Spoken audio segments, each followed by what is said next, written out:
Chapter 3, The Nemesis of Fire. A mysterious force spreads through flames, threatening both body and soul. 119 Case Roman 3, The Nemesis of Fire. I, by some means which I never could fathom. John Silence always contrived to keep the compartment to himself, and as the train had a clear run of 2 hours before the first stop, there was ample time to go over the preliminary facts of the case. He had telephoned to me that very morning, and even through the disguise of the miles of wire, the thrill of incalculable adventure had sounded in his voice. As if it were an ordinary country visit, he called, in reply to my question, "And don't forget to bring your gun. With blank cartridges, I suppose." For I knew his rigid principles with regard to the taking of life, and guessed that the guns were merely for some obvious purpose of disguise. Then he thanked me for coming, mentioned the train, snapped down the receiver, and left me, vibrating with the excitement of anticipation, to do my packing. For the honor of accompanying Dr. John Silence on one of his big cases was what many would have considered an empty honor, and risky. Certainly the adventure held all manner of possibilities, and I arrived at Waterloo with the feelings of a man who is about to embark on some dangerous and peculiar mission in which the dangers he expects to run will not be the ordinary dangers to life and 120 limb, but of some secret character difficult to name and still more difficult to cope with. The manor house has a high sound, he told me, as we sat with our feet up and talked, but I believe it is little more than an overgrown farmhouse in the desolate heather country beyond D, and its owner, Colonel Ragg, a retired soldier with a taste for books, lives there practically alone, I understand, with an elderly invalid sister. So you need not look forward to a lively visit, unless the case provides some excitement of its own, which is likely. By way of reply, he handed me a letter marked private. It was dated a week ago and signed yours faithfully, Horace Ragg. He heard of me, you see, through Captain Anderson, the doctor explained modestly, as though his fame were not almost worldwide. You remember that Indian obsession case? I read the letter. Why it should have been marked private was difficult to understand. It was very brief, direct, and to the point. It referred by way of introduction to Captain Anderson, and then stated quite simply that the writer needed help of a peculiar kind and asked for a personal interview, a morning interview, since it was impossible for him to be absent from the house at night. The letter was dignified even to the point of abruptness, and it is difficult to explain how it managed to convey to me the impression of a strong man, shaken and perplexed. Perhaps the restraint of the wording and the mystery of the affair had something to do with it, and the reference to the Anderson case, the horror of which lay still vivid in my memory, may have touched the sense of something rather ominous and alarming. But whatever the cause, there was no doubt that an impression of serious peril rose somehow out of that white paper with the few lines of firm writing, and the spirit of a deep 121 uneasiness ran between the words and reached the mind without any visible form of expression. "And when you saw him?" I asked, returning the letter as the train rushed clattering noisily through Clapham Junction. "I have not seen him," was the reply. The man's mind was charged to the brim when he wrote that, full of vivid mental pictures. Notice the restraint of it, for the main character of his case psychometry could be depended upon, and the scrap of paper his hand has touched is sufficient to give to another mind, a sensitive and sympathetic mind, clear mental pictures of what is going on. I think I have a very sound general idea of his problem, so there may be excitement after all." John Silence waited a moment before he replied. "Something very serious is amiss there," he said gravely at length. "Someone, not himself, I gather, has been meddling with a rather dangerous kind of gunpowder. So yes, there may be excitement, as you put it."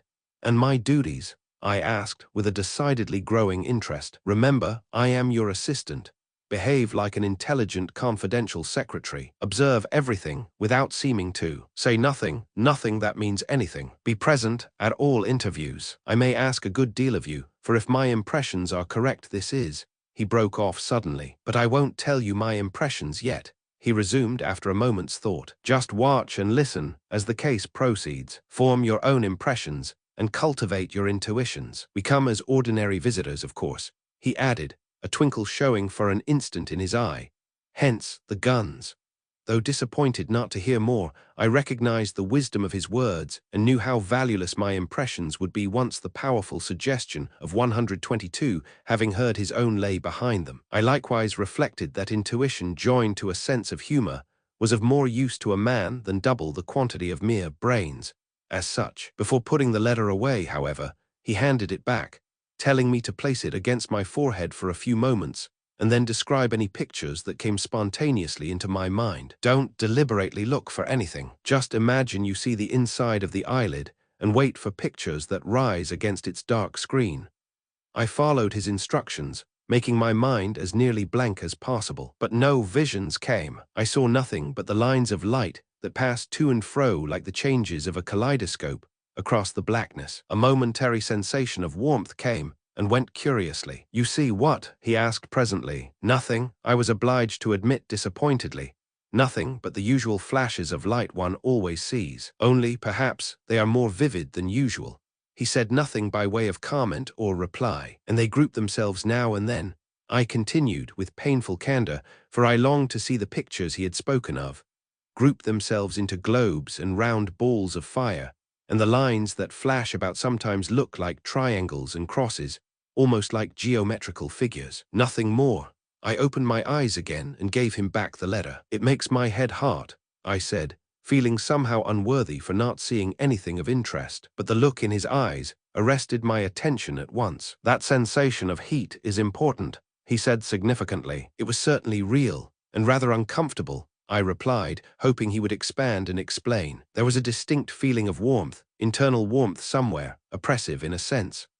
123, that is interesting, he remarked, putting the letter back in his pocket and settling himself in the corner with newspapers and books. He vouchsafed nothing more, and I knew the uselessness of trying to make him talk. Following his example, I settled likewise with magazines into my corner. But when I closed my eyes again to look for the flashing lights and the sensation of heat, I found nothing but the usual phantasmagoria of the day's events, faces, scenes, memories, and in due course I fell asleep and then saw nothing at all of any kind. When we left the train, after 6 hours traveling, at a little wayside station standing without trees in a world of sand and heather, the late October shadows had already dropped their somber veil upon the landscape, and the sun dipped almost out of sight behind the moorland hills. In a high dog-cart, behind a fast horse, we were soon rattling across the undulating stretches of an open and bleak country, the keen air stinging our cheeks and the scents of pine and bracken strong about us. Bare hills were faintly visible against the horizon,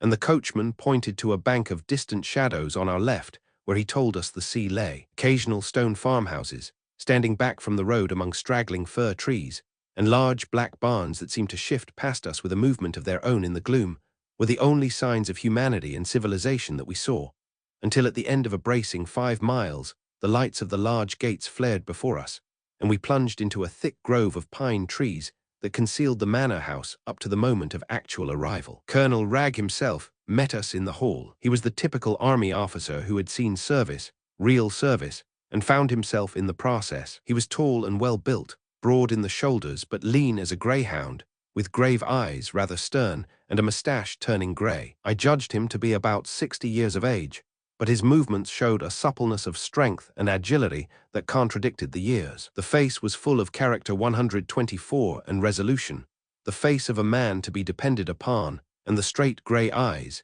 it seemed to me, wore a veil of perplexed anxiety that he made no attempt to disguise. The whole appearance of the man at once clothed the adventure with gravity and importance. A matter that gave such a man cause for serious alarm, I felt, must be something real and of genuine moment. His speech and manner, as he welcomed us, were like his letter, simple and sincere. He had a nature as direct and undeviating as a bullet. Thus, he showed plainly his surprise that Dr. Silence had not come alone. "My confidential secretary, Mr. Hubbard," the doctor said, introducing me, and the steady gaze and powerful shake of the hand I then received were well calculated, I remember thinking, to drive home the impression that here was a man who was not to be trifled with, and whose perplexity must spring from some very real and tangible cause. And quite obviously, he was relieved that we had come. His welcome was unmistakably genuine. He led us at once into a room, half library, half smoking room, that opened out of the low-ceilinged hall. The manor house gave the impression of a rambling and glorified farmhouse,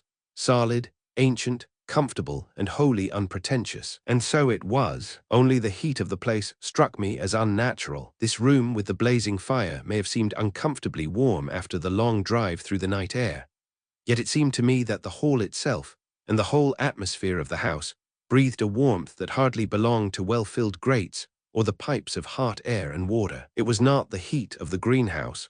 It was an oppressive heat that somehow got into the head and mind. It stirred a curious sense of uneasiness in me, and I caught myself thinking of the sensation of warmth that had emanated from the letter in the train. I heard him thanking Dr. Silence for having come. There was no preamble, and the exchange of civilities was of the briefest description. Evidently here was a man who, 125 like my companion, loved action rather than talk. His manner was straightforward and direct. I saw him in a flash, puzzled, worried, harassed into a state of alarm by something he could not comprehend, forced to deal with things he would have preferred to despise, yet facing it all with dogged seriousness, and making no attempt to conceal that he felt secretly ashamed of his incompetence. So I cannot offer you much entertainment beyond that of my own company, and the queer business that has been going on here and is still going on, he said, with a slight inclination of the head towards me by way of including me in his confidence. I think, Colonel Ragg, replied John Silence impressively, that we shall none of us find the time hangs heavy. I gather we shall have our hands full. The two men looked at one another for the space of some seconds, and there was an indefinable quality in their silence which for the first time made me admit a swift question into my mind, and I wondered a little at my rashness in coming with so little reflection into a big case of this incalculable doctor. But no answer suggested itself, and to withdraw was, of course, inconceivable. The gates had closed behind me now, and the spirit of the adventure was already besieging my mind with its advance guard of 1,000 little hopes and fears. Explaining that he would wait till after dinner to discuss anything serious, as no reference was ever made before his sister, he led the way upstairs and showed us personally to our rooms, and it was just as I was finishing dressing that a knock came at my door and Dr. Silence entered. He was always what is called a serious man, so that even in moments of comedy you felt he never lost sight of the profound gravity of life. But as he came across the room to me, I caught the expression of his face and understood in a flash that he was now in his most grave 126, an earnest mood. He looked almost troubled. I stopped fumbling with my black tie and stared. "It is serious," he said, speaking in a low voice, more so even than I imagined. Colonel Ragg's control over his thoughts concealed a great deal in my psychometrizing of the letter. "I looked in to warn you to keep yourself well in hand, generally speaking."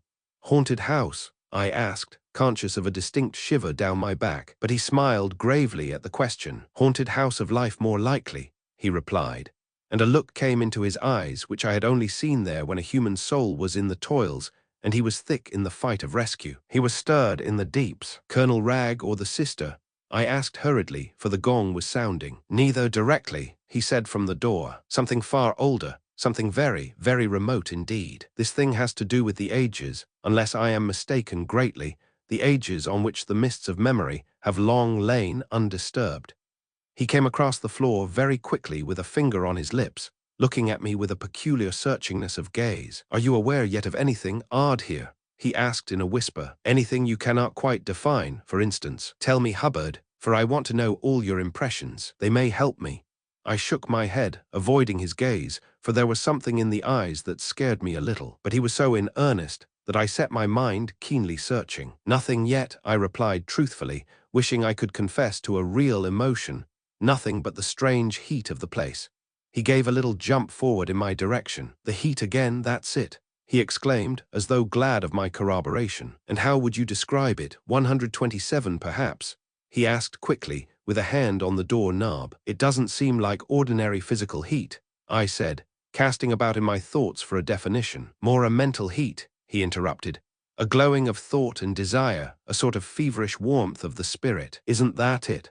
I admitted that he had exactly described my sensations. "Good," he said, as he opened the door, and with an indescribable gesture that combined a warning to be ready with a sign of praise for my correct intuition, he was gone. I hurried after him, and found the two men waiting for me in front of the fire. "I ought to warn you," our host was saying as I came in, "that my sister, whom you will meet at dinner, is not aware of the real object of your visit. She is under the impression that we are interested in the same line of study, folklore, and that your researches have led to my seeking acquaintance. She comes to dinner in her chair, you know. It will be a great pleasure to her to meet you both. We have few visitors." So that, on entering the dining room, we were prepared to find Miss Ragg already at her place, seated in a sort of bath chair. She was a vivacious and charming old lady, with smiling expression and bright eyes, and she chatted all through dinner with unfailing spontaneity. She had that face, unlined and fresh, that some people carry through life from the cradle to the grave.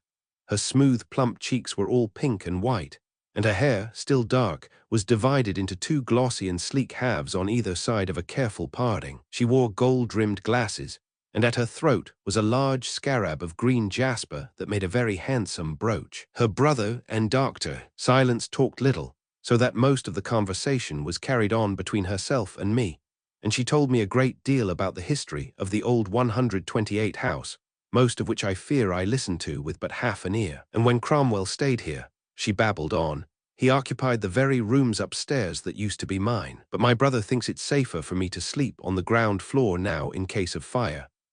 And this sentence has stayed in my memory only because of the sudden way her brother interrupted her and instantly led the conversation on to another topic. The passing reference to fire seemed to have disturbed him, and thenceforward he directed the talk himself. It was difficult to believe that this lively and animated old lady, sitting beside me and taking so eager an interest in the affairs of life, was practically, we understood, without the use of her lower limbs, and that her whole existence for years had been passed between the sofa, the bed, and the bath chair in which she chatted so naturally at the dinner table. She made no allusion to her affliction until the dessert was reached, and then, touching a bell, she made us a witty little speech about leaving us, like time, on noiseless feet, and was wheeled out of the room by the butler and carried off to her apartments at the other end of the house. And the rest of us were not long in following suit, for Dr. Silence and myself were quite as eager to learn the nature of our errand as our host was to impart it to us. He led us down a long flagged passage to a room at the very end of the house,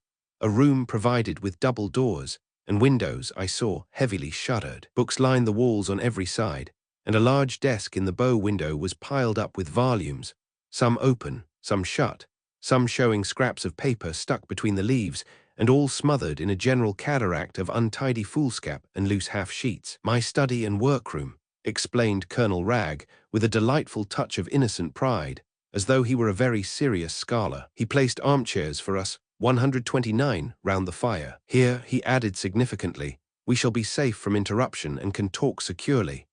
During dinner, the manner of the doctor had been all that was natural and spontaneous, though it was impossible for me, knowing him as I did, not to be aware that he was subconsciously very keenly alert, and already receiving upon the ultra-sensitive surface of his mind various and vivid impressions. And there was now something in the gravity of his face, as well as in the significant tone of Colonel Wragge's speech, and something, too, in the fact that we three were shut away in this private chamber of tea to listen to things probably strange and certainly mysterious, something in all this that touched my imagination sharply and sent an undeniable thrill along my nerves. Taking the chair indicated by my host, I lit my cigar and waited for the opening of the attack, fully conscious that we were now too far gone in the adventure to admit of withdrawal, and wondering a little anxiously where it was going to lead. What I expected precisely, it is hard to say. Nothing definite, perhaps, only the sudden change was dramatic. A few hours before the prosaic atmosphere of Piccadilly was about me,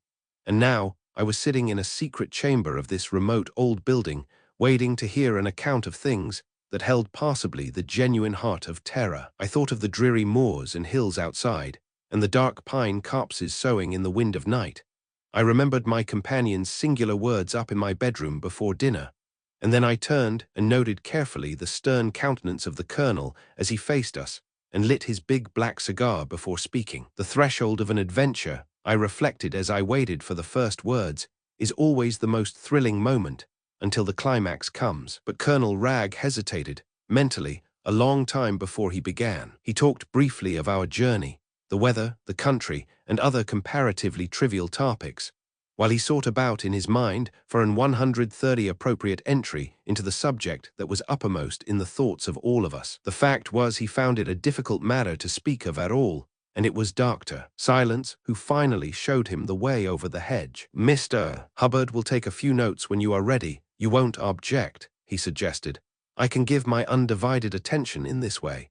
"By all means," turning to reach some of the loose sheets on the writing table and glancing at me. He still hesitated a little, I thought. "The fact is," he said apologetically, I wondered if it was quite fair to trouble you so soon. The daylight might suit you better to hear what I have to tell. Your sleep, I mean, might be less disturbed, perhaps.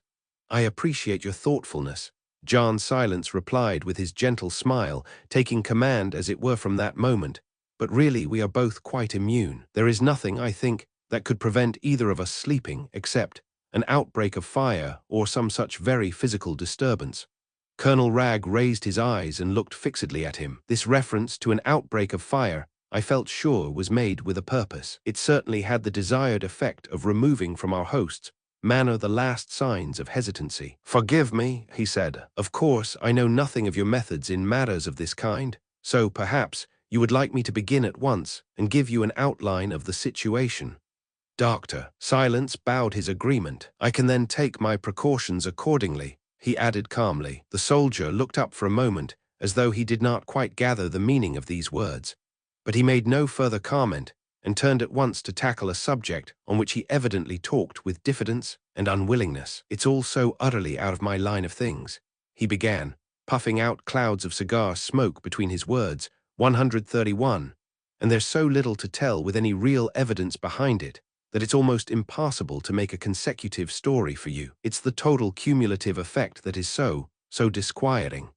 He chose his words with care, as though determined not to travel one hair's breadth beyond the truth. "I came into this place 20 years ago when my elder brother died," he continued, "but could not afford to live here then. My sister, whom you met at dinner, kept house for him till the end, and during all these years, while I was seeing service abroad, she had an eye to the place, for we never got a satisfactory tenant, and saw that it was not allowed to go to ruin. I myself took possession, however, only a year ago. My brother," he went on, after a perceptible pause, "spent much of his time away too. He was a great traveler, and filled the house with stuff he brought home from all over the world. The laundry, a small detached building beyond the servants' quarters, he turned into a regular little museum. The curios and things I have cleared away, they collected dust, and were always getting broken.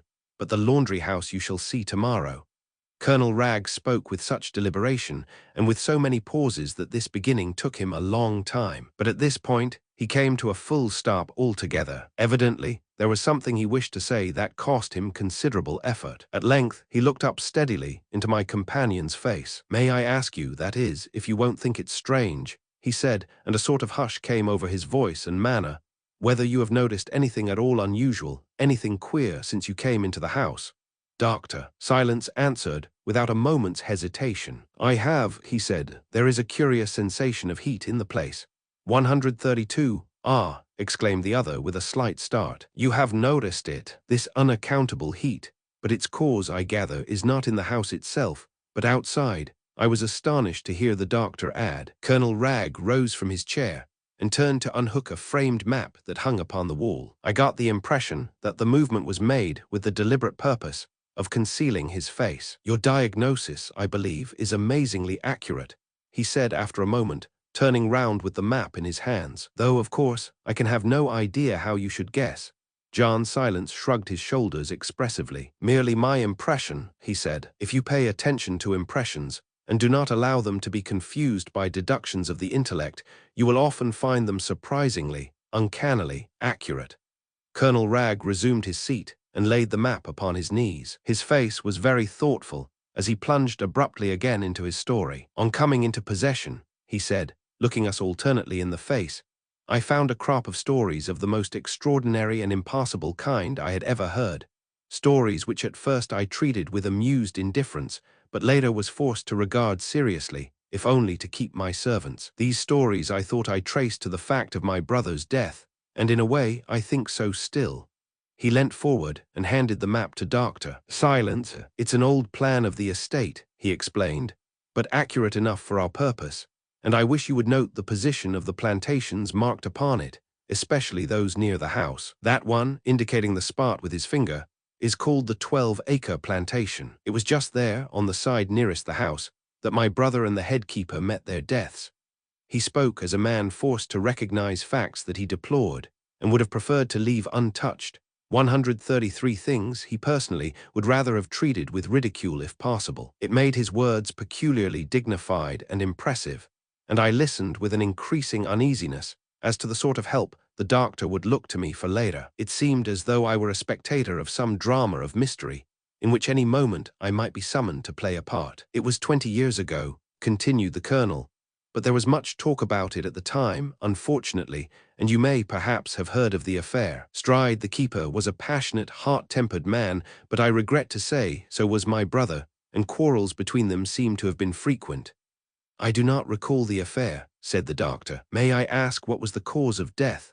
Something in his voice made me prick up my ears for the reply. The keeper, it was said, from suffocation, and at the inquest the doctors averred that both men had been dead the same length of time when found. And your brother? Asked John Silence, noticing the omission and listening intently. Equally mysterious, said our host, speaking in a low voice with effort. But there was one distressing feature I think I ought to mention. For those who saw the face, I did not see it myself, and though Stride carried a gun, its chambers were undischarged. He stammered and hesitated with confusion. Again, that sense of terror moved between his words. He's stuck. Yes, said the chief listener sympathetically. My brother's face, they said, looked as though it had been scorched. It had been swept, as it were, by something that burned, blasted. It was, I am told, quite dreadful. The bodies were found lying side by side, faces downwards, both pointing away from the wood, as though they had been in the act of running, and not more than a dozen yards from its edge.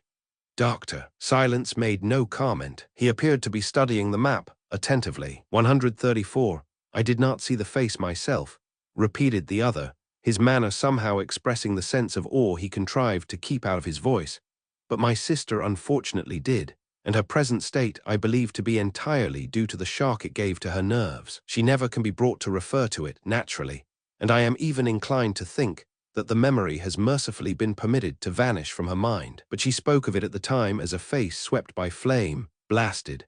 John Silence looked up from his contemplation of the map, but with the air of one who wished to listen, not to speak, and presently Colonel Wragge went on with his account. He stood on the mat, his broad shoulders hiding most of the mantelpiece. They all centered about this particular plantation, these stories. That was to be expected, for the people here are as superstitious as Irish peasantry, and though I made one or two examples among them to stop the foolish talk, it had no effect, and new versions came to my ears every week. You may imagine how little good dismissals did, when I tell you that the servants dismissed themselves. It was not the house servants, but the men who worked on the estate outside. The keepers gave notice one after another, none of them with any reason I could accept. The foresters refused to enter the wood, and the beaters to beat in it. Word flew all over the countryside that 12-acre plantation was a place to be avoided, day or night. There came a point, the colonel went on, now well in his swing, when I felt compelled to make investigations on my own account. I could not kill the thing by ignoring it, so I collected and analyzed the stories at first hand. For this 12-acre wood, you will see by the map, comes rather near home. Its lower end, if you will look, almost touches the end of the back lawn, as I will show you tomorrow, and its dense growth of pines forms the chief protection the house enjoys from the east winds that blow up from the sea. And in olden days, before my brother 135 interfered with it and frightened all the game away, it was one of the best pheasant coverts on the whole estate. And what form, if I may ask, did this interference take? Asked Dr. Silence. In detail, I cannot tell you, for I do not know, except that I understand it was the subject of his frequent differences with the head keeper. But during the last 2 years of his life, when he gave up traveling and settled down here, he took a special interest in this wood, and for some unaccountable reason began to build a low stone wall around it. This wall was never finished, but you shall see the ruins tomorrow in the daylight. And the result of your investigations, these stories, I mean, the doctor broke in, anxious to keep him to the main issues. Yes, I'm coming to that, he said slowly.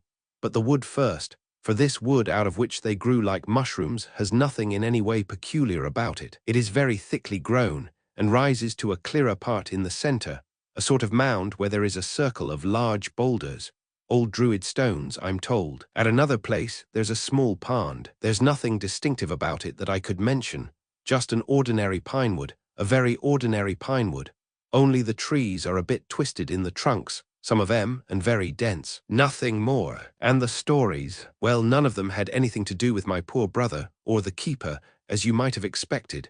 And they were all odd, such odd things, I mean, to invent or imagine. I never could make out how these people got such notions into their heads. He paused a moment to relight his cigar. There's no regular path through it, he resumed, puffing vigorously, but the fields round it are constantly used, and one of the gardeners whose cottage lies over that way declared he often saw moving lights in it at night, and luminous shapes like globes of fire over the tops of the trees, skimming and floating, and making a soft hissing sound. Most of them said that, in fact, and 136 another man saw shapes flitting in and out among the trees, things that were neither men nor animals, and all faintly luminous. No one ever pretended to see human forms, always queer, huge things they could not properly describe. Sometimes the whole wood was lit up, and one fellow, he's still here and you shall see him, has a most circumstantial yarn about having seen great stars lying on the ground round the edge of the wood at regular intervals. What kind of stars? Put in John Silence sharply, in a sudden way that made me start. Oh, I don't know quite.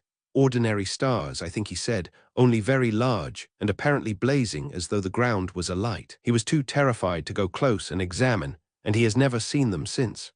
He stooped and stirred the fire into a welcome blaze, welcome for its blaze of light rather than for its heat. In the room there was already a strange, pervading sensation of warmth that was oppressive in its effect and far from comforting. Of course, he went on, straightening up again on the mat, this was all commonplace enough, this seeing lights and figures at night. Most of these fellows drink, and imagination and terror between them may account for almost anything. But others saw things in broad daylight. One of the woodmen, a sober, respectable man, took the shortcut home to his midday meal, and swore he was followed the whole length of the wood by something that never showed itself, but dodged from tree to tree, always keeping out of sight, yet solid enough to make the branches sway and the twigs snap on the ground. And it made a noise, he declared, but really, the speaker stopped and gave a short laugh. It's too absurd, please, insisted the doctor, for it is these small details that give me the best clues always.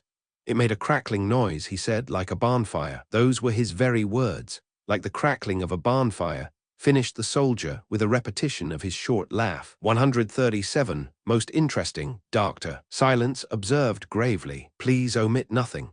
Yes, he went on, and it was soon after that the fires began, the fires in the wood. They started mysteriously burning in the patches of coarse white grass that cover the more open parts of the plantation. No one ever actually saw them start, but many, myself among the number, have seen them burning and smouldering. They are always small and circular in shape, and for all the world like a picnic fire. The head keeper has a dozen explanations, from sparks flying out of the house chimneys to the sunlight focusing through a dewdrop, but none of them, I must admit, convince me as being in the least likely or probable. They are most singular, I consider, most singular, these mysterious fires, and I am glad to say that they come only at rather long intervals and never seem to spread. But the keeper had other queer stories as well, and about things that are verifiable. He declared that no life ever willingly entered the plantation.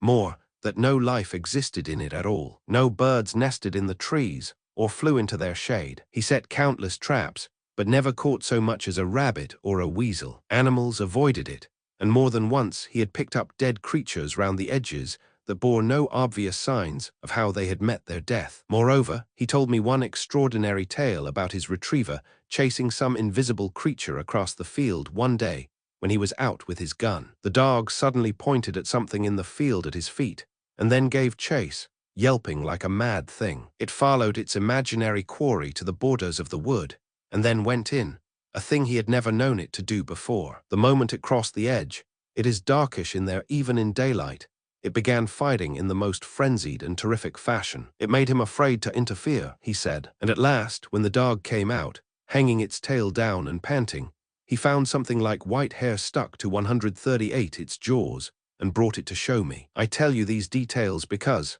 they are important, believe me. The doctor stopped him. And you have it still, this hair? He asked. It disappeared in the oddest way, the colonel explained. It was curious-looking stuff, something like asbestos, and I sent it to be analyzed by the local chemist. But either the man got wind of its origin, or else he didn't like the look of it for some reason, because he returned it to me and said it was neither animal, vegetable, nor mineral, so far as he could make out, and he didn't wish to have anything to do with it. I put it away in paper, but a week later, on opening the package, It was gone. Oh, the stories are simply endless. I could tell you hundreds all on the same lines. And personal experiences of your own, Colonel Ragg? Asked John Silence earnestly, his manner showing the greatest possible interest and sympathy. The soldier gave an almost imperceptible start. He looked distinctly uncomfortable. Nothing, I think, he said slowly. Nothing, I should like to rely on. I mean nothing I have the right to speak of, perhaps, yet. His mouth closed with a snap. Doctor Silence, after waiting a little to see if he would add to his reply, did not seek to press him on the point. Well, he resumed presently, and as though he would speak contemptuously, yet dared not. This sort of thing has gone on at intervals ever since. It spreads like wildfire, of course, mysterious chatter of this kind, and people began trespassing all over the estate, coming to see the wood, and making themselves a general nuisance. Notices of man-traps and spring guns only seem to increase their persistence. And think of it, he snorted, some local research society actually wrote and asked permission for one of their members to spend a night in the wood. Bolder fools, who didn't write for leave, came and took away bits of bark from the trees and gave 139 them to clairvoyants, who invented in their turn a further batch of tales. There was simply no end to it all. Most distressing and annoying, I can well believe, interposed the doctor. Then suddenly, the phenomena ceased as mysteriously as they had begun, and the interest flagged. The tales stopped. People got interested in something else. It all seemed to die out. This was last July. I can tell you exactly, for I've kept a diary more or less of what happened. But now, quite recently, within the past 3 weeks, it has all revived again with a rush, with a kind of furious attack, so to speak. It has really become unbearable. You may imagine what it means, and the general state of affairs, when I say that the possibility of leaving has occurred to me. Incendiarism, suggested Dr. Silence, half under his breath, but not so low that Colonel Ragg did not hear him. By Jove, sir, you take the very words out of my mouth, exclaimed the astonished man, glancing from the doctor to me and from me to the doctor, and rattling the money in his pocket, as though some explanation of my friend's divining powers were to be found that way. It's only that you are thinking very vividly, the doctor said quietly, and your thoughts form pictures in my mind before you utter them. It's merely a little elementary thought-reading. His intention, I saw, was not to perplex the good man, but to impress him with his powers so as to ensure obedience later. Good Lord, I had no idea. He did not finish the sentence, and dived again abruptly into his narrative. I did not see anything myself, I must admit, but the stories of independent eyewitnesses were to the effect that lines of light, like streams of thin fire, moved through the wood, and sometimes were seen to shoot out precisely 140 as flames might shoot out, in the direction of this house. There, he explained in a louder voice that made me jump, pointing with a thick finger to the map, where the westerly fringe of the plantation comes up to the end of the lower lawn at the back of the house, where it links on to those dark patches, which are laurel shrubberies, running right up to the back premises. That's where these lights were seen. They passed from the wood to the shrubberies, and in this way reached the house itself. Like silent rockets, one man described them, rapid as lightning and exceedingly bright. And this evidence you spoke of, they actually reached the sides of the house. They've left a mark of scorching on the walls of the laundry building at the other end. You shall see M tomorrow. He pointed to the map to indicate the spot, and then straightened himself and glared about the room as though he had said something no one could believe and expected contradiction. Scorched just as the faces were, the doctor murmured, looking significantly at me. Scorched, yes, repeated the colonel, failing to catch the rest of the sentence in his excitement. There was a prolonged silence in the room, in which I heard the gurgling of the oil in the lamp and the click of the coals and the heavy breathing of our host. The most unwelcome sensations were creeping about my spine, and I wondered whether my companion would scorn me utterly if I asked to sleep on the sofa in his room. It was 11 o'clock, I saw by the clock on the mantelpiece. We had crossed the dividing line, and were now well in the movement of the adventure. The fight between my interest and my dread became acute, but even if turning back had been possible, I think the interest would have easily gained the day. I have enemies, of course. I heard the colonel's rough voice break into the pause presently, and have discharged a number of servants. 141, it's not that, put in John Silence briefly. You think not. In a sense I am glad, and yet, there are some things that can be met and dealt with. He left the sentence unfinished, and looked down at the floor with an expression of grim severity that betrayed a momentary glimpse of character. This fighting man loathed and abhorred the thought of an enemy he could not see and come to grips with. Presently he moved over and sat down in the chair between us. Something like a sigh escaped him. "Doctor," Silence said nothing. "My sister, of course, is kept in ignorance as far as possible of all this," he said disconnectedly, and as if talking to himself. "But even if she knew, she would find matter-of-fact explanations. I only wish I could. I'm sure they exist." There came then an interval in the conversation that was very significant. It did not seem a real pause, or the silence real silence, for both men continued to think so rapidly and strongly that one almost imagined their thoughts clothed themselves in words in the air of the room. I was more than a little keyed up with the strange excitement of all I had heard, but what stimulated my nerves more than anything else was the obvious fact that the doctor was clearly upon the trail of discovery. In his mind at that moment, I believe, he had already solved the nature of this perplexing psychical problem. His face was like a mask, and he employed the absolute minimum of gesture and words. All his energies were directed inwards, and by those incalculable methods and processes he had mastered with such infinite patience and study, I felt sure he was already in touch with the forces behind these singular phenomena and laying his deep plans for bringing them into the open, and then effectively dealing with them. Colonel Wragge, meanwhile, grew more and more fidgety. From time to time, he turned towards my companion, as though about to speak, yet always changing his mind at the last moment. Once he went over 142 and opened the door suddenly, apparently to see if anyone were listening at the keyhole, for he disappeared a moment between the two doors, and I then heard him open the outer one. He stood there for some seconds and made a noise as though he were sniffing the air like a dog. Then he closed both doors cautiously and came back to the fireplace. A strange excitement seemed growing upon him. Evidently, he was trying to make up his mind to say something that he found it difficult to say, and John Silence, as I rightly judged, was waiting patiently for him to choose his own opportunity and his own way of saying it. At last he turned and faced us, squaring his great shoulders and stiffening perceptibly. "Doctor," Silence looked up sympathetically. "Your own experiences help me most," he observed quietly. "The fact is," the colonel said, speaking very low, "this past week there have been outbreaks of fire in the house itself. 3 separate outbreaks, and all in my sister's room." "Yes," the doctor said, as if this was just what he had expected to hear. "Utterly unaccountable, all of them," added the other, and then sat down. I began to understand something of the reason of his excitement. He was realizing at last that the natural explanation he had held to all along was becoming impossible, and he hated it. It made him angry. "Fortunately," he went on, "she was out each time and does not know. But I have made her sleep now in a room on the ground floor.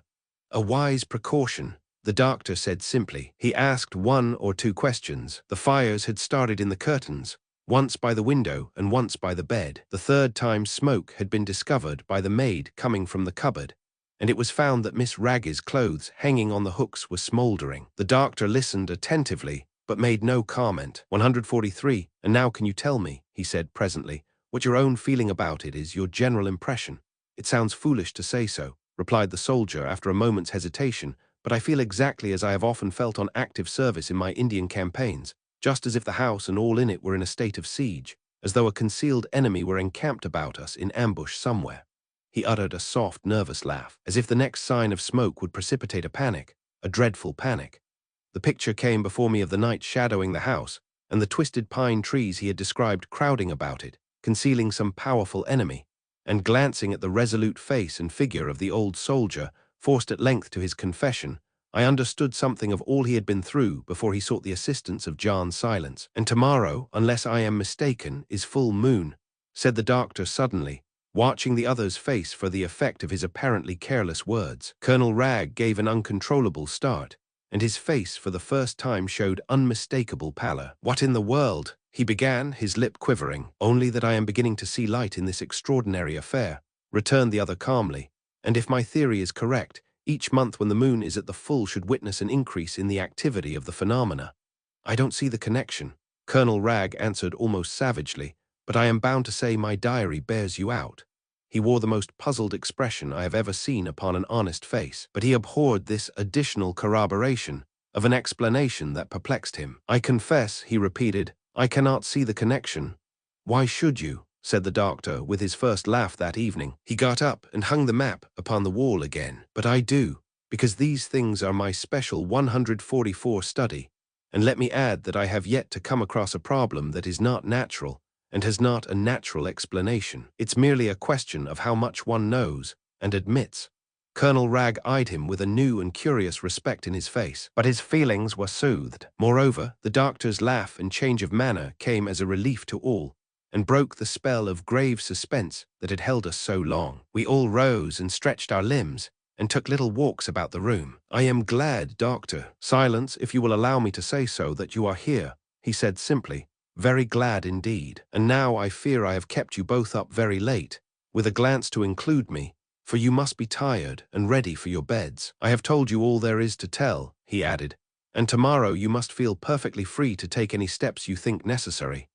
The end was abrupt, yet natural, for there was nothing more to say, and neither of these men talked for mere talking's sake. Out in the cold and chilly hall, he lit our candles and took us upstairs. The house was at rest and still, everyone asleep. We moved softly. Through the windows on the stairs, we saw the moonlight falling across the lawn, throwing deep shadows. The nearer pine trees were just visible in the distance, a wall of impenetrable blackness. Our host came for a moment to our rooms to see that we had everything. He pointed to a coil of strong rope lying beside the window, fastened to the wall by means of an iron ring. Evidently, it had been recently put in. "I don't think we shall need it, Doctor," Silence said with a smile. "I trust not," replied our host gravely. "I sleep quite close to you across the landing," he whispered, pointing to his door. "And if you want anything in the night, you will know where to find me." He wished us pleasant dreams and disappeared down the passage into his room, shading the candle with his big 145 muscular hand from the drafts. John Silence stopped me a moment before I went. "You know what it is?" I asked, with an excitement that even overcame my weariness. "Yes," he said, "I'm almost sure. And you, not the smallest notion." He looked disappointed, but not half as disappointed as I felt. "Egypt," he whispered, "Egypt. Roman 2, nothing happened to disturb me in the night. Nothing, that is, except a nightmare in which Colonel Wragge chased me amid thin streaks of fire, and his sister always prevented my escape by suddenly rising up out of the ground in her chair, dead. The deep baying of dogs woke me once, just before the dawn it must have been, for I saw the window frame against the sky. There was a flash of lightning, too, I thought, as I turned over in bed, and it was warm, for October oppressively warm. It was after 11 o'clock, when our host suggested going out with the guns, these, we understood, being a somewhat thin disguise for our true purpose. Personally, I was glad to be in the open air, for the atmosphere of the house was heavy with presentiment. The sense of impending disaster hung over all. Fear stalked the passages and lurked in the corners of every room. It was a house haunted, but really haunted, not by some vague shadow of the dead, but by a definite, though incalculable influence that was actively alive and dangerous. At the least smell of smoke, the entire household quivered. An odor of burning, I was convinced, would paralyze all the inmates, for the servants, though professedly ignorant by the master's unspoken orders, yet shared the common 146 dread, and the hideous uncertainty, joined with this display of so spiteful and calculated a spirit of malignity, provided a kind of black doom that draped not only the walls, but also the minds of the people living within them. Only the bright and cheerful vision of old Miss Wragge being pushed about the house in her noiseless chair, chatting and nodding briskly to everyone she met, prevented us from giving way entirely to the depression which governed the majority. The sight of her was like a gleam of sunshine through the depths of some ill-omened wood, and just as we went out, I saw her being wheeled along by her attendant into the sunshine of the back lawn, and caught her cheery smile as she turned her head and wished us good sport. The morning was October at its best. Sunshine glistened on the dew-drenched grass and on leaves turned golden red. The dainty messengers of coming hoarfrost were already in the air, a search for permanent winter quarters. From the wide moors that everywhere swept up against the sky, like a purple sea splashed by the occasional grey of rocky clefts, there stole down the cool and perfumed wind of the west, and the keen taste of the sea ran through all like a master flavor, borne over the spaces perhaps by the seagulls that cried and circled high in the air. But our host took little interest in this sparkling beauty, and had no thought of showing off the scenery of his property. His mind was otherwise intent, and for that matter, so were our own. "Those bleak moors and hills stretch unbroken for hours," he said with a sweep of the hand, And over there, some 4 miles, pointing in another direction, lies S. Bay, a long, swampy inlet of the sea, haunted by myriads of seabirds. On the other side of the house are the plantations and pine woods. I thought we would get the dogs and go first to the 12-acre wood I told you about last night. It's quite near. 147, we found the dogs in the stable, and I recalled the deep baying of the night when a fine bloodhound and 2 Great Danes leaped out to greet us. Singular companions for guns, I thought to myself, as we struck out across the fields and the great creatures bounded and ran beside us, nose to ground. The conversation was scanty. John Silence's grave face did not encourage talk. He wore the expression I knew well, that look of earnest solicitude, which meant that his whole being was deeply absorbed and preoccupied. Frightened, I had never seen him, but anxious often.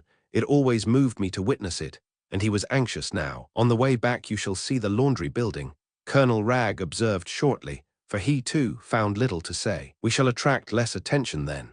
Yet not all the crisp beauty of the morning seemed able to dispel the feelings of uneasy dread that gathered increasingly about our minds as we went. In a very few minutes, a clump of pine trees concealed the house from view, and we found ourselves on the outskirts of a densely grown plantation of conifers. Colonel Wragge stopped abruptly, and producing a map from his pocket, explained once more very briefly its position with regard to the house. He showed how it ran up almost to the walls of the laundry building, though at the moment beyond our actual view, and pointed to the windows of his sister's bedroom where the fires had been. The room, now empty, looked straight on to the wood. Then, glancing nervously about him, and calling the dogs to heel, he proposed that we should enter the plantation and make as thorough examination of it as we thought worthwhile. The dogs, he added, might perhaps be persuaded to accompany us a little way, and he pointed to where they cowered at his feet, but he doubted it. Neither voice nor whip will get them very far, I'm afraid, he said. I know by experience.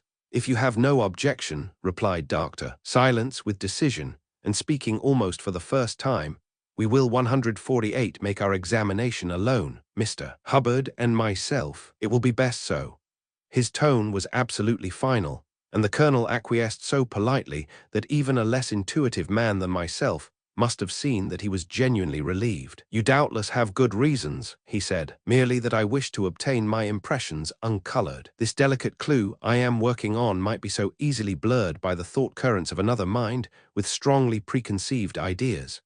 Perfectly. I understand, rejoined the soldier, though with an expression of countenance that plainly contradicted his words. Then I will wait here with the dogs, and we'll have a look at the laundry on our way home.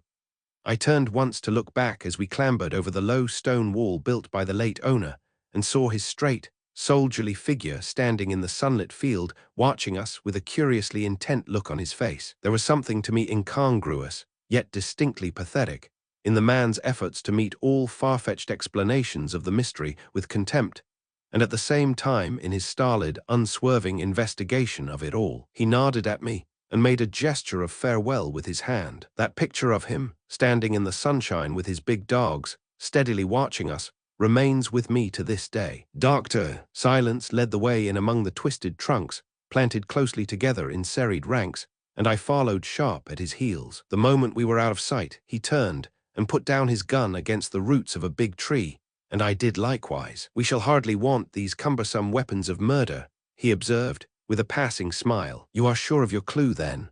I asked at once, bursting with curiosity, yet fearing to betray it lest he should think me unworthy. His own methods were so absolutely simple and untheatrical. 149, I am sure of my clue, he answered gravely, and I think we have come just in time. You shall know in due course. For the present, be content to follow and observe, and think steadily. The support of your mind will help me.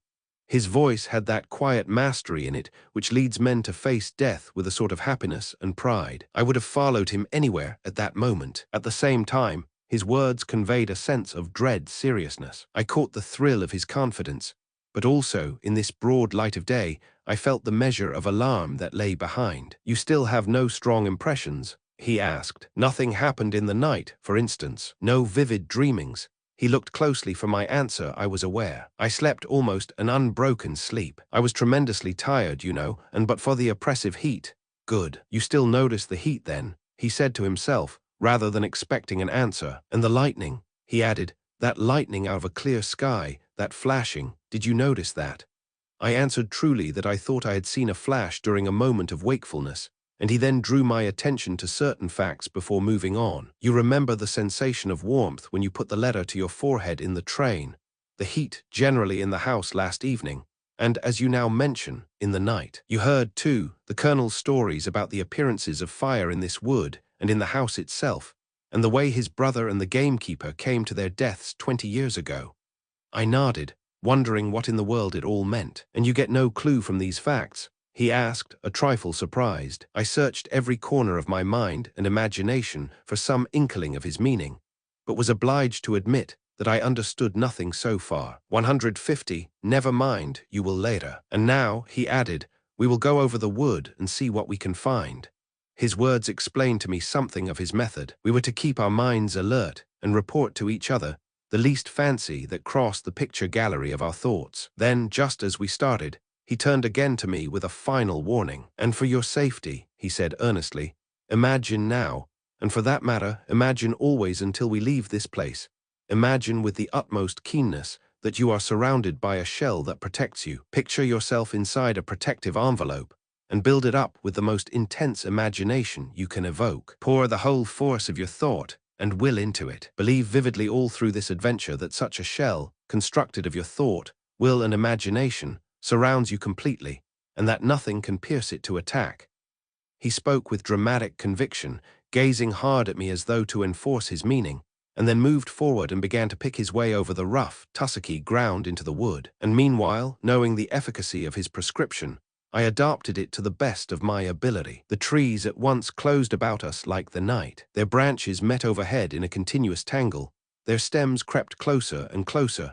The brambly undergrowth thickened and multiplied. We tore our trousers, scratched our hands, and our eyes filled with fine dust that made it most difficult to avoid the clinging, prickly network of branches and creepers. Coarse white grass that caught our feet like string grew here and there in patches. It crowned the lumps of peaty growth that stuck up like human heads, fantastically dressed, thrusting up at us out of the ground with crests of dead hair. We stumbled and floundered among them. It was hard going, and I could well conceive it impossible to find a way at all in the night-time. We jumped, when possible, from tussock to tussock, and it seemed as though we were springing 151 among heads on a battlefield, and that this dead white grass concealed eyes that turned to stare as we passed. Here and there the sunlight shot in with vivid spots of white light, dazzling the sight, but only making the surrounding gloom deeper by contrast. And on 2 occasions we passed dark circular places in the grass where fires had eaten their mark and left a ring of ashes. Doctor, silence pointed to them,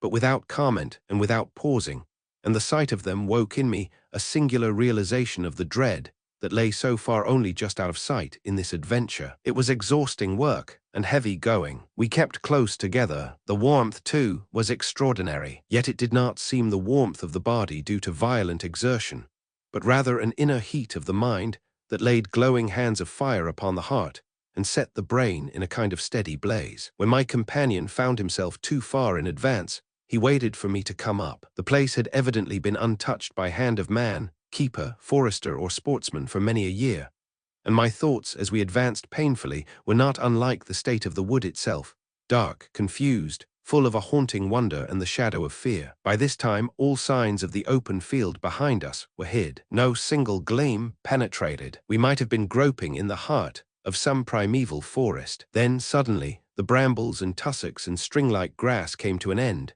the trees opened out, and the ground began to slope upwards towards a large central mound. We had reached the middle of the plantation, and before us stood the broken druid stones our host had mentioned. We walked easily up the little hill, between the sparser stems, and resting upon one of the ivy-covered boulders, looked round upon a comparatively open space, as large, perhaps, as a small London square. Thinking of the ceremonies and sacrifices this rough circle of prehistoric monoliths might have witnessed, I, 152, looked up into my companion's face with an unspoken question. But he read my thought and shook his head. Our mystery has nothing to do with these dead symbols, he said, but with something perhaps even more ancient and of another country altogether.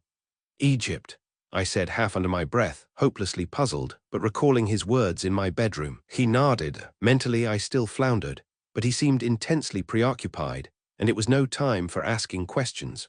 So while his words circled unintelligibly in my mind, I looked round at the scene before me, glad of the opportunity to recover breath and some measure of composure. But hardly had I time to notice the twisted and contorted shapes of many of the pine trees close at hand when Dr. Silence leaned over and touched me on the shoulder. He pointed down the slope, and the look I saw in his eyes keyed up every nerve in my body to its utmost pitch. A thin, almost imperceptible column of blue smoke was rising among the trees some 20 yards away at the foot of the mound. It curled up and disappeared from sight among the tangled branches overhead. It was scarcely thicker than the smoke from a small brand of burning wood. "Protect yourself. Imagine your shell strongly," whispered the doctor sharply, "and follow me closely."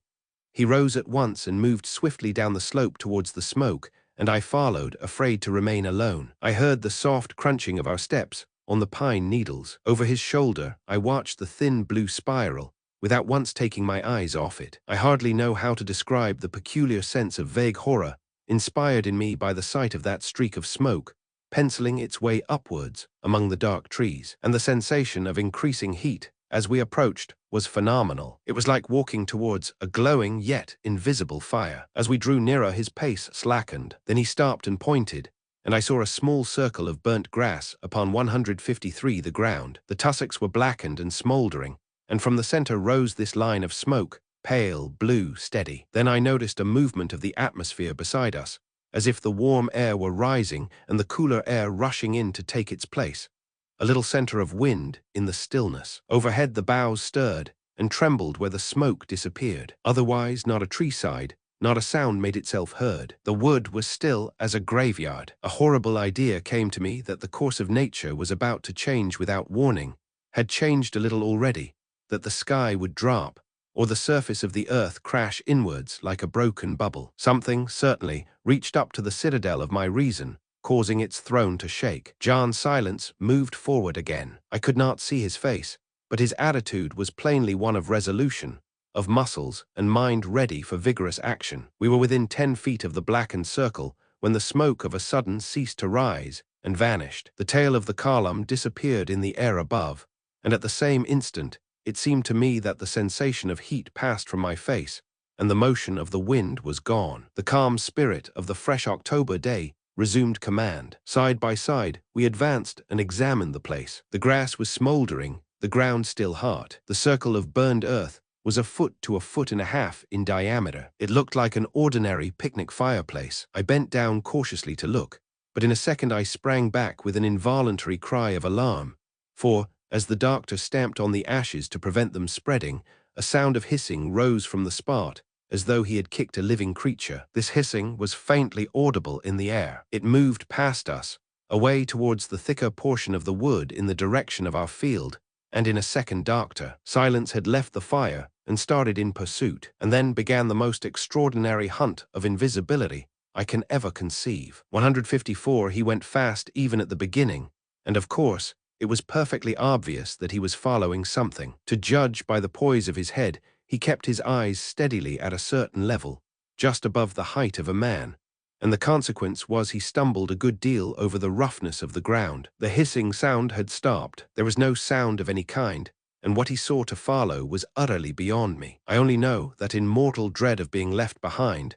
and with abiding curiosity to see whatever there was to be seen, I followed as quickly as I could, and even then barely succeeded in keeping up with him. And as we went, the whole mad jumble of the Colonel's stories ran through my brain, touching a sense of frightened laughter that was only held in check by the sight of this earnest, hurrying figure before me. For John Silence at work inspired me with a kind of awe. He looked so diminutive among these giant twisted trees, while yet I knew that his purpose and his knowledge were so great, and even in hurry he was dignified. The fancy that we were playing some queer, exaggerated game together met the fact that we were 2 men dancing upon the brink of some possible tragedy, and the mingling of the 2 emotions in my mind was both grotesque and terrifying. He never turned in his mad chase, but pushed rapidly on, while I panted after him like a figure in some unreasoning nightmare. And as I ran, it came upon me that he had been aware all the time, in his quiet, internal way, of many things that he had kept for his own secret consideration.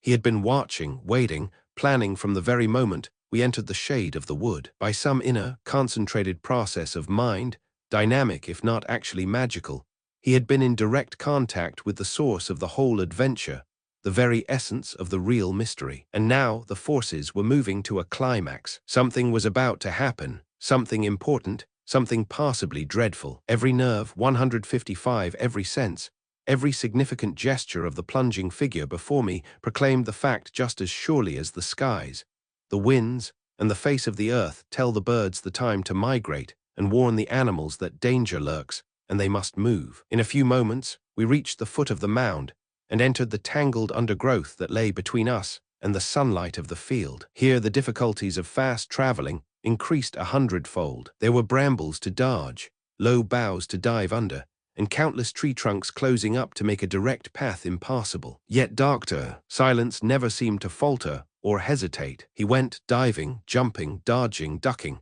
but ever in the same main direction, following a clean trail. Twice I tripped and fell, and both times, when I picked myself up again, I saw him ahead of me, still forcing away like a dog after its quarry. And sometimes, like a dog, he stopped and pointed. Human pointing it was, psychic pointing, and each time he stopped to point I heard that faint high hissing in the air beyond us. The instinct of an infallible dowser possessed him, and he made no mistakes. At length, abruptly, I caught up with him, and found that we stood at the edge of the shallow pond Colonel Wragge had mentioned in his account the night before. It was long and narrow, filled with dark brown water, in which the trees were dimly reflected. Not a ripple stirred its surface. "Watch," he cried out as I came up. "It's going to cross. It's bound to betray itself. The water is its natural enemy, and we shall see the direction." And even as he spoke, a thin line like the track of a water spider shot swiftly across the shiny surface. There was a ghost of steam in the air above, and immediately I became aware of an odor of burning. Dr. Silence turned and shot a glance at me that made me think of lightning. I began to shake all over. "Quick," he cried with excitement, "to the trail again. We must run around. It's going to the house." 156, the alarm in his voice quite terrified me. Without a false step, I dashed round the slippery banks and dived again at his heels into the sea of bushes and tree trunks. We were now in the thick of the very dense belt that ran around the outer edge of the plantation, and the field was near. Yet so dark was the tangle that it was some time before the first shafts of white sunlight became visible. The doctor now ran in zigzags. He was following something that dodged and doubled quite wonderfully, yet had begun, I fancied, to move more slowly than before. "Quick," he cried. "In the light we shall lose it." I still saw nothing, heard nothing, caught no suggestion of a trail. Yet this man, guided by some interior divining that seemed infallible, made no false turns, though how he failed to crash headlong into the trees has remained a mystery to me ever since. And then, with a sudden rush, we found ourselves on the skirts of the wood, with the open field lying in bright sunshine before our eyes. Too late, I heard him cry, a note of anguish in his voice. "It's out, and by God, it's making for the house." I saw the colonel standing in the field with his dogs where we had left him. He was bending double, peering into the wood where he heard us running, and he straightened up like a bent whip released. John Silence dashed past, calling him to follow. "We shall lose the trail in the light," I heard him cry as he ran. "But quick, we may yet get there in time." That wild rush across the open field, with the dogs at our heels, leaping and barking, and the elderly colonel behind us running as though for his life, shall I ever forget it? Though I had only vague ideas of the meaning of it all, I put my best foot forward, and being the youngest of the three, I reached the house an easy first. I drew up, panting, and turned to wait for the others. But as I turned, something moving a little distance away caught my eye, and in that moment I swear I experienced the most overwhelming and singular shock of surprise and terror I have ever known, or can conceive as possible. 157, for the front door was open, and the waist of the house being narrow, I could see through the hall into the dining room beyond, and so out on to the back lawn, and there I saw no less a sight than the figure of Miss Wragge, running. Even at that distance, it was plain that she had seen me, and was coming fast towards me, running with the frantic gait of a terror-stricken woman. She had recovered the use of her legs. Her face was a livid grey as of death itself, but the general expression was one of laughter, for her mouth was gaping, and her eyes, always bright, shone with the light of a wild merriment that seemed the merriment of a child, yet was singularly ghastly. And that very second, as she fled past me into her brother's arms behind, I smelt again most unmistakably the odor of burning. And to this day, the smell of smoke and fire can come very near to turning me sick with the memory of what I had seen. Fast on her heels, too, came the terrified attendant, more mistress of herself, and able to speak, which the old lady could not do, but with a face almost, if not quite, as fearful. We were down by the bushes in the sun. She gasped and screamed in reply to Colonel Ragg's distracted questionings. I was wheeling the chair as usual when she shrieked and leaped. I don't know exactly. I was too frightened to see. Oh my God. She jumped clean out of the chair and ran. There was a blast of hot air from the wood, and she hid her face and jumped. She didn't make a sound. She didn't cry out or make a sound. She just ran. But the nightmare horror of it all reached the breaking point a few minutes later, and while I was still standing in the hall temporarily bereft of speech and movement. For while the doctor, the colonel, and the attendant were halfway up the staircase, helping the fainting woman to the privacy of her room, and all in a confused group of dark figures, there sounded a voice behind me, and I, 158, turned to see the butler, his face dripping with perspiration, his eyes starting out of his head. "The laundry's on fire," he cried. "The laundry building's a court."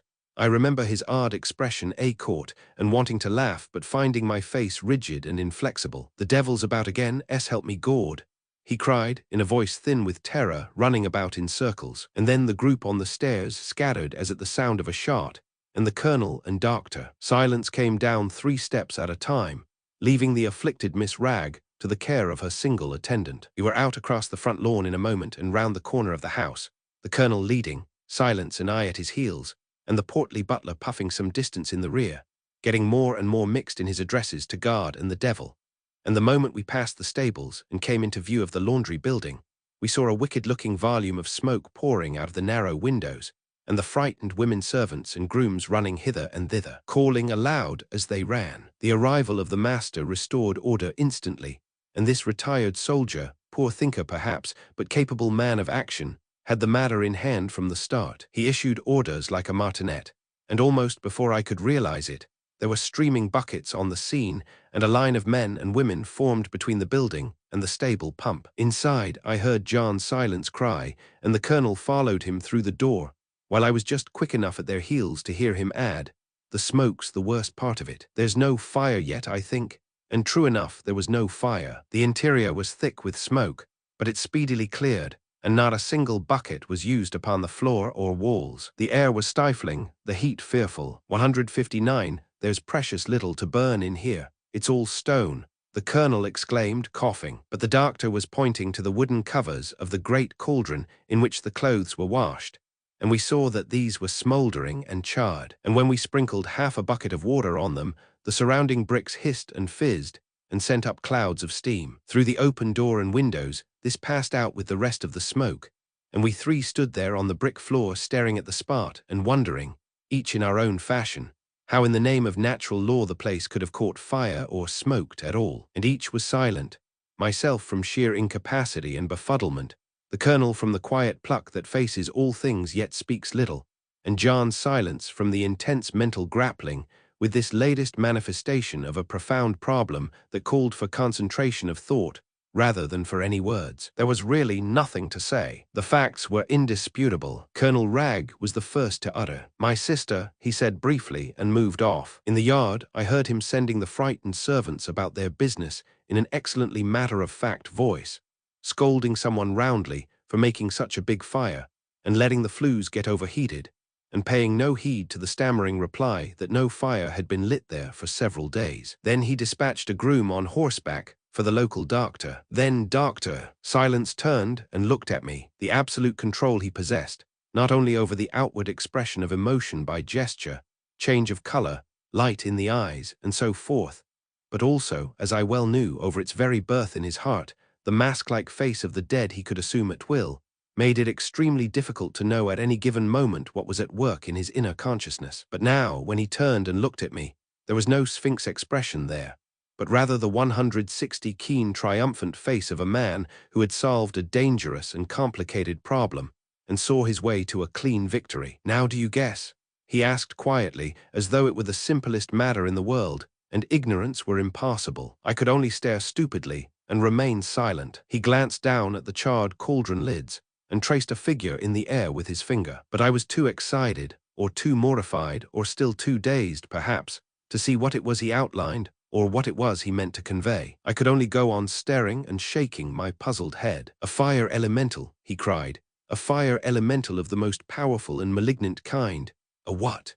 thundered the voice of Colonel Ragg behind us, having returned suddenly and overheard. "It's a fire elemental," repeated Doctor Silence more calmly, but with a note of triumph in his voice he could not keep out, and a fire elemental enraged. The light began to dawn in my mind at last, but the Colonel, who had never heard the term before, and was besides feeling considerably worked up for a plain man with all this mystery he knew not how to grapple with, the Colonel stood, with the most dumbfounded look ever seen on a human countenance, and continued to roar and stammer and stare. "And why," he began, savage with the desire to find something visible he could fight, "why, in the name of all the blazes," and then stopped as John Silence moved up and took his arm. "There, my dear Colonel Ragg," he said gently, "you touch the heart of the whole thing. You ask why. That is precisely our problem." He held the soldier's eyes firmly with his own. "And that too, I think, we shall soon know. Come and let us talk over a plan of action. That room with the double doors, perhaps." The word action calmed him a little, and he led the way, without further speech, back into the house, and 161 down the long stone passage to the room where we had heard his stories on the night of our arrival. I understood from the doctor's glance that my presence would not make the interview easier for our host, and I went upstairs to my own room, shaking. But in the solitude of my room, the vivid memories of the last hour revived so mercilessly that I began to feel I should never in my whole life lose the dreadful picture of Miss Ragg running, that dreadful human climax after all the non-human mystery in the wood.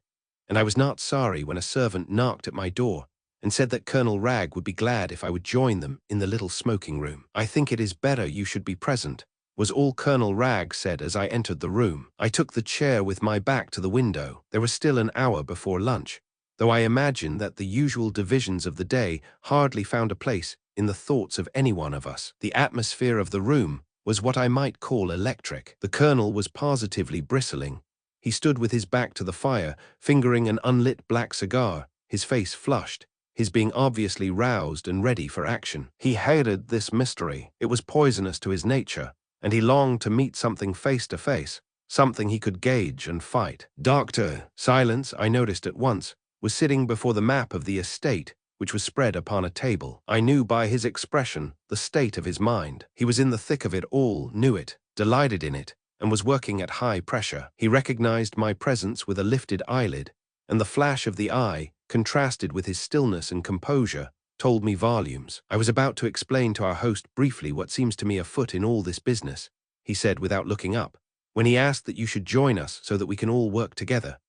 And while signifying my assent, I caught myself wondering what quality it was in the calm 162 speech of this undemonstrative man that was so full of power, so charged with the strange, virile personality behind it, and that seemed to inspire us with his own confidence, as by a process of radiation. "Mr. Hubbard," he went on gravely, turning to the soldier, "knows something of my methods, and in more than one, interesting situation has proved of assistance. What we want now," and here he suddenly got up and took his place on the mat beside the Colonel and looked hard at him, "is men who have self-control, who are sure of themselves, whose minds at the critical moment will emit positive forces, instead of the wavering and uncertain currents due to negative feelings, due, for instance, to fear."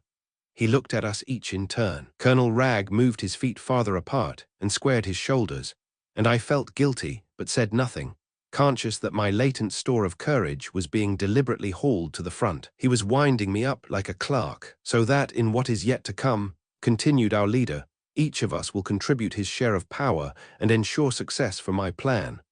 "I'm not afraid of anything I can see," said the Colonel bluntly. "I'm ready," I heard myself say, as it were automatically, "for anything," and then added, feeling the declaration was lamely insufficient, "and everything."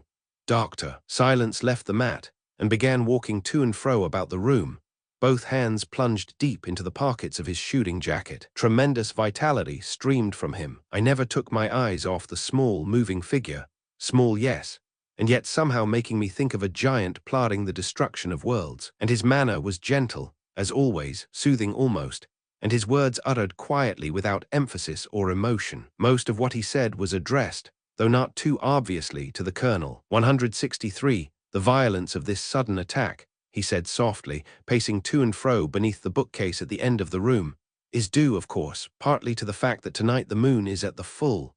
Here he glanced at me for a moment, and partly to the fact that we have all been so deliberately concentrating upon the matter. Our thinking, our investigation, has stirred it into unusual activity. I mean that the intelligent force behind these manifestations has realized that someone is busied about its destruction, and it is now on the defensive, more it is aggressive. But what is it? Began the soldier, fuming. What in the name of all that's dreadful is a fire elemental? I cannot give you at this moment, replied Doctor Silence, turning to him but undisturbed by the interruption, a lecture on the nature and history of magic, but can only say that an elemental is the active force behind the elements, whether earth, air, water, or fire. It is impersonal in its essential nature, but can be focused, personified, ensouled, so to say, by those who know how, by magicians, if you will, for certain purposes of their own, much in the same way that steam and electricity can be harnessed by the practical man of this century. Alone, these blind elemental energies can accomplish little, but governed and directed by the trained will of a powerful manipulator, they may become potent activities for good or evil. They are the basis of all magic, and it is the motive behind them that constitutes the magic black or white. They can be the vehicles of curses or of blessings, for a curse is nothing more than the thought of a violent will perpetuated. And in such cases like this, the conscious, directing will of the mind that is using the elemental stands always behind the phenomena. You think that, my brother, broke in the colonel, aghast, has nothing whatever to do with it, directly. The fire elemental that has here been tormenting you and your 164 household was sent upon its mission long before you, or your family, or your ancestors, or even the nation you belong to, unless I am much mistaken, was even in existence. We will come to that a little later. After the experiment I propose to make we shall be more positive. At present I can only say we have to deal now, not only with the phenomenon of attacking fire merely, but with the vindictive and enraged intelligence that is directing it from behind the scenes. Vindictive and enraged. He repeated the words. That explains, began Colonel Wragge, seeking furiously for words he could not find quickly enough. Much, said John Silence, with a gesture to restrain him. He stopped a moment in the middle of his walk, and a deep silence came down over the little room. Through the windows the sunlight seemed less bright, the long line of dark hills less friendly, making me think of a vast wave towering to heaven and about to break and overwhelm us. Something formidable had crept into the world about us, for undoubtedly there was a disquieting thought, holding terror as well as awe, in the picture his words conjured up. The conception of a human will reaching its deathless hand, spiteful and destructive, down through the ages, to strike the living and afflict the innocent. But what is its object? Burst out the soldier, unable to restrain himself longer in the silence. Why does it come from that plantation? And why should it attack us, or anyone in particular? Questions began to pour from him in a stream. All in good time, the doctor answered quietly, having let him run on for several minutes. But I must first discover positively what, or who, it is that directs this particular fire elemental. And to do that we must first, he spoke with slow deliberation, seek to capture, to confine by visibility, to limit its sphere in a concrete form. 165, good heavens almighty, exclaimed the soldier, mixing his words in his unfeigned surprise. Quite so, pursued the other calmly, for in so doing I think we can release it from the purpose that binds it, restore it to its normal condition of latent fire, and also, he lowered his voice perceptibly, also discover the face and form of the being that ensouls it. The man behind the gun, cried the colonel, beginning to understand something, and leaning forward so as not to miss a single syllable. I mean that in the last resort, before it returns to the womb of potential fire, it will probably assume the face and figure of its director, of the man of magical knowledge, who originally bound it with his incantations, and sent it forth upon its mission of centuries. The soldier sat down and gasped openly in his face, breathing hard, but it was a very subdued voice that framed the question. And how do you propose to make it visible? How capture and confine it? What do you mean, doctor? John Silence. By furnishing it with the materials for a form, by the process of materialization simply. Once limited by dimensions, it will become slow, heavy, visible. We can then dissipate it. Invisible fire, you see, is dangerous and incalculable. Locked up in a form we can perhaps manage it. We must betray it to its death. And this material, we asked in the same breath, although I think I had already guessed, not pleasant but effective, came the quiet reply. The exhalations of freshly spilled blood. Not human blood, cried Colonel Ragg, starting up from his chair with a voice like an explosion. I thought his eyes would start from their sockets. The face of Dr. Silence relaxed in spite of himself, and his spontaneous little laugh brought a welcome, though momentary relief. 166. The days of human sacrifice, I hope, will never come again, he explained. Animal blood will answer the purpose, and we can make the experiment as pleasant as possible. Only the blood must be freshly spilled and strong with the vital emanations that attract this peculiar class of elemental creature. Perhaps if some pig on the estate is ready for the market.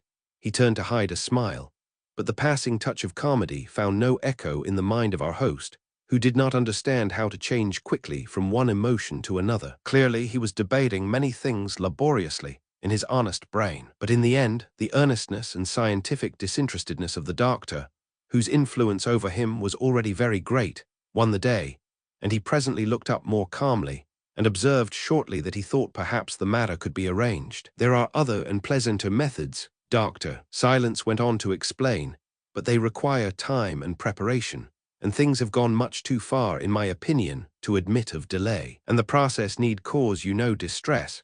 We sit round the bowl and await results. Nothing more. The emanations of blood, which, as Levy says, is the first incarnation of the universal fluid, furnish the materials out of which the creatures of discarnate life, spirits if you prefer, can fashion themselves a temporary appearance. The process is old and lies at the root of all blood sacrifice. It was known to the priests of Baal, and it is known to the modern ecstasy dancers who cut themselves to produce objective phantoms who dance with them. And the least gifted clairvoyant could tell you that the forms to be seen in the vicinity of slaughterhouses or hovering above the deserted battlefields are, well, simply beyond all description. I do not mean, he added, noticing the uneasy fidgeting of his host, that anything in our laundry experiment need appear to terrify us, for this case seems a comparatively simple one, and it is only the vindictive character of the 167 intelligence directing this fire elemental that causes anxiety and makes for personal danger. It is curious, said the colonel, with a sudden rush of words, drawing a deep breath, and as though speaking of things distasteful to him, that during my years among the hill tribes of northern India I personally came across, instances of the sacrifice of blood to certain deities being stopped suddenly, and all manner of disasters happening until they were resumed. Fires broke out in the huts, and even on the clothes of the natives, and I admit I have read, in the course of my studies, he made a gesture toward his books and heavily laden table, of the Yazidis of Syria evoking phantoms by means of cutting their bodies with knives during their whirling dances, enormous globes of fire which turned into monstrous and terrible forms, and I remember an account somewhere, too, how the emaciated forms and pallid countenances of the spectres that appeared to the Emperor Julian claimed to be the true immortals, and told him to renew the sacrifices of blood for the fumes of which, since the establishment of Christianity, they had been pining, that these were in reality the phantoms evoked by the rites of blood. Both Dr. Silence and myself listened in amazement, for this sudden speech was so unexpected and betrayed so much more knowledge than we had either of us suspected in the old soldier. Then perhaps you have read too, said the doctor, how the cosmic deities of savage races, elemental in their nature, have been kept alive through many ages by these blood rites. No, he answered, that is new to me. In any case, Dr. Silence added, I am glad you are not wholly unfamiliar with the subject, for you will now bring more sympathy and therefore more help to our experiment. For of course, in this case, we only want the blood to tempt the creature from its lair and enclose it in a form. 168, I quite understand, and I only hesitated just now, he went on, his words coming much more slowly, as though he felt he had already said too much, because I wished to be quite sure it was no mere curiosity, but an actual sense of necessity that dictated this horrible experiment. It is your safety, and that of your household and of your sister that is at stake, replied the doctor. Once I have seen, I hope to discover whence this elemental comes, and what its real purpose is. Colonel Ragg signified his assent with a bow. And the moon will help us, the other said, for it will be full in the early hours of the morning, and this kind of elemental being is always most active at the period of full moon. Hence, you see the clue furnished by your diary, So it was finally settled. Colonel Ragg would provide the materials for the experiment, and we were to meet at midnight. How he would contrive at that hour, but that was his business. I only know we both realized that he would keep his word, and whether a pig died at midnight or at noon was after all perhaps only a question of the sleep and personal comfort of the executioner. "Tonight then in the laundry," said Doctor. Silence finally to clinch the plan. "We three alone, and at midnight when the household is asleep and we shall be free from disturbance." He exchanged significant glances with our host, who, at that moment, was called away by the announcement that the family doctor had arrived and was ready to see him in his sister's room. For the remainder of the afternoon, John Silence disappeared. I had my suspicions that he made a secret visit to the plantation and also to the laundry building. But in any case, we saw nothing of him, and he kept strictly to himself. He was preparing for the night, I felt sure, but the nature of his preparations I could only guess. There was movement in his room, I heard, and an odor like incense hung about the door, and knowing that he 169 regarded rights as the vehicles of energies, my guesses were probably not far wrong. Colonel Ragg, too, remained absent the greater part of the afternoon, and deeply afflicted, had scarcely left his sister's bedside.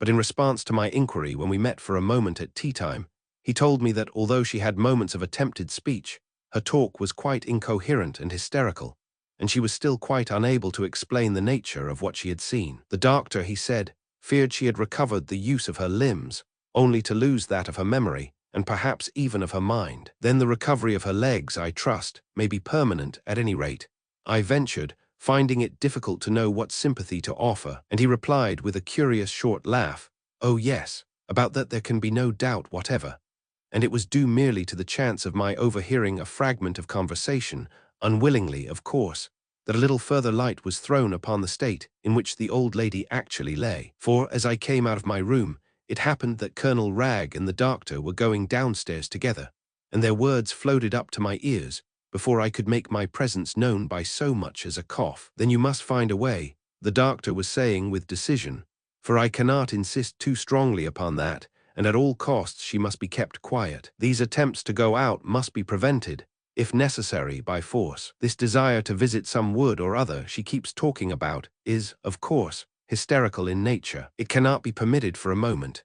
It shall not be permitted," I heard the soldier reply as they reached the hall below. "It has impressed her mind for some reason," the doctor went on, by way evidently of soothing explanation, and then the distance made it impossible for me to hear more. 170, at dinner, Doctor. Silence was still absent, on the public plea of a headache, and though food was sent to his room, I am inclined to believe he did not touch it, but spent the entire time fasting. We retired early, desiring that the household should do likewise, and I must confess that at 10 o'clock, when I bid my host a temporary good night, and sought my room to make what mental preparation I could, I realized in no very pleasant fashion that it was a singular and formidable assignation, this midnight meeting in the laundry building, and that there were moments in every adventure of life when a wise man, and one who knew his own limitations, owed it to his dignity to withdraw discreetly. And but for the character of our leader, I probably should have then and there offered the best excuse I could think of,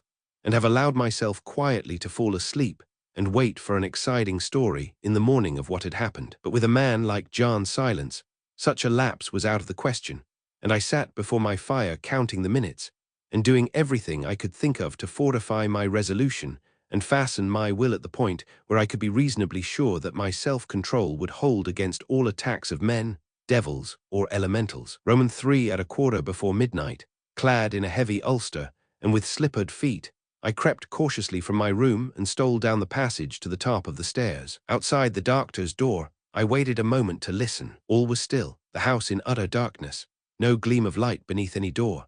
Only, down the length of the corridor, from the direction of the sick room, came faint sounds of laughter and incoherent talk that were not things to reassure a 171 mind, already half a tremble, and I made haste to reach the hall and let myself out through the front door into the night. The air was keen and frosty, perfumed with night smells, and exquisitely fresh.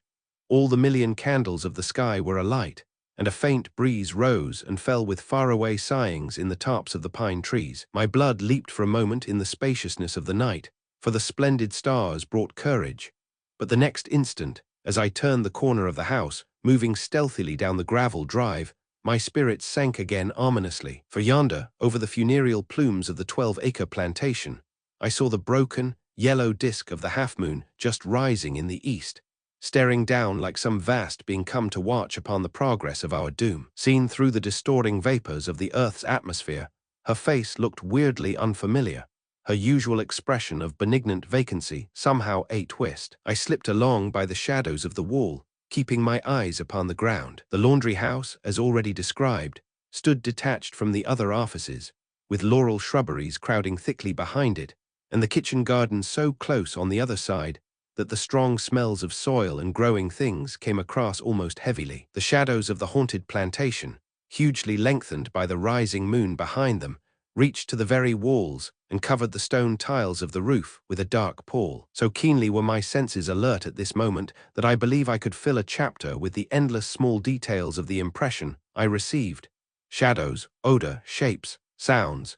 In the space of the few seconds I stood and waited before the closed wooden door. Then I became aware of someone moving towards me through the moonlight, and the figure of John Silence, without overcoat and bareheaded, came quickly and without noise to join me. His eyes, I saw at once, were wonderfully bright, and so marked was the shining pallor 172 of his face that I could hardly tell when he passed from the moonlight into the shade. He passed without a word, beckoning me to follow, and then pushed the door open and went in. The chill air of the place met us like that of an underground vault, and the brick floor and whitewashed walls, streaked with damp and smoke, threw back the cold in our faces. Directly opposite gaped the black throat of the huge open fireplace, the ashes of wood fires still piled and scattered about the hearth, and on either side of the projecting chimney column were the deep recesses holding the big twin cauldrons for boiling clothes. Upon the lids of these cauldrons stood the two little oil lamps, shaded red, which gave all the light there was, and immediately in front of the fireplace there was a small circular table with 3 chairs set about it. Overhead, the narrow slit windows, high up the walls, pointed to a dim network of wooden rafters half lost among the shadows, and then came the dark vault of the roof. Cheerless and unalluring, for all the red light, it certainly was, reminding me of some unused conventicle, bare of pews or pulpit, ugly and severe, and I was forcibly struck by the contrast between the normal uses to which the place was ordinarily put, and the strange and medieval purpose which had brought us under its roof tonight. Possibly an involuntary shudder ran over me, for my companion turned with a confident look to reassure me, and he was so completely master of himself that I at once absorbed from his abundance, and felt the chinks of my failing courage beginning to close up. To meet his eye in the presence of danger was like finding a mental railing that guided and supported thought along the giddy edges of alarm. "I am quite ready," I whispered, turning to listen for approaching footsteps. He nodded, still keeping his eyes on mine. Our whispers sounded hollow as they echoed overhead among the rafters. 173, "I'm glad you are here," he said. "Not all would have the courage. Keep your thoughts controlled, and imagine the protective shell round you, round your inner being." "I'm all right," I repeated, cursing my chattering teeth. He took my hand and shook it, and the contact seemed to shake into me something of his supreme confidence. The eyes and hands of a strong man can touch the soul. I think he guessed my thought, for a passing smile flashed about the corners of his mouth. "You will feel more comfortable," he said in a low tone, "when the chain is complete. The colonel we can count on, of course. Remember, though," he added warningly, "he may perhaps become controlled, possessed, when the thing comes because he won't know how to resist. And to explain the business to such a man," he shrugged his shoulders expressively, "but it will only be temporary, and I will see that no harm comes to him." He glanced round at the arrangements with approval. "Red light," he said, indicating the shaded lamps, "has the lowest rate of vibration. Materializations are dissipated by strong light, won't form or hold together in rapid vibrations."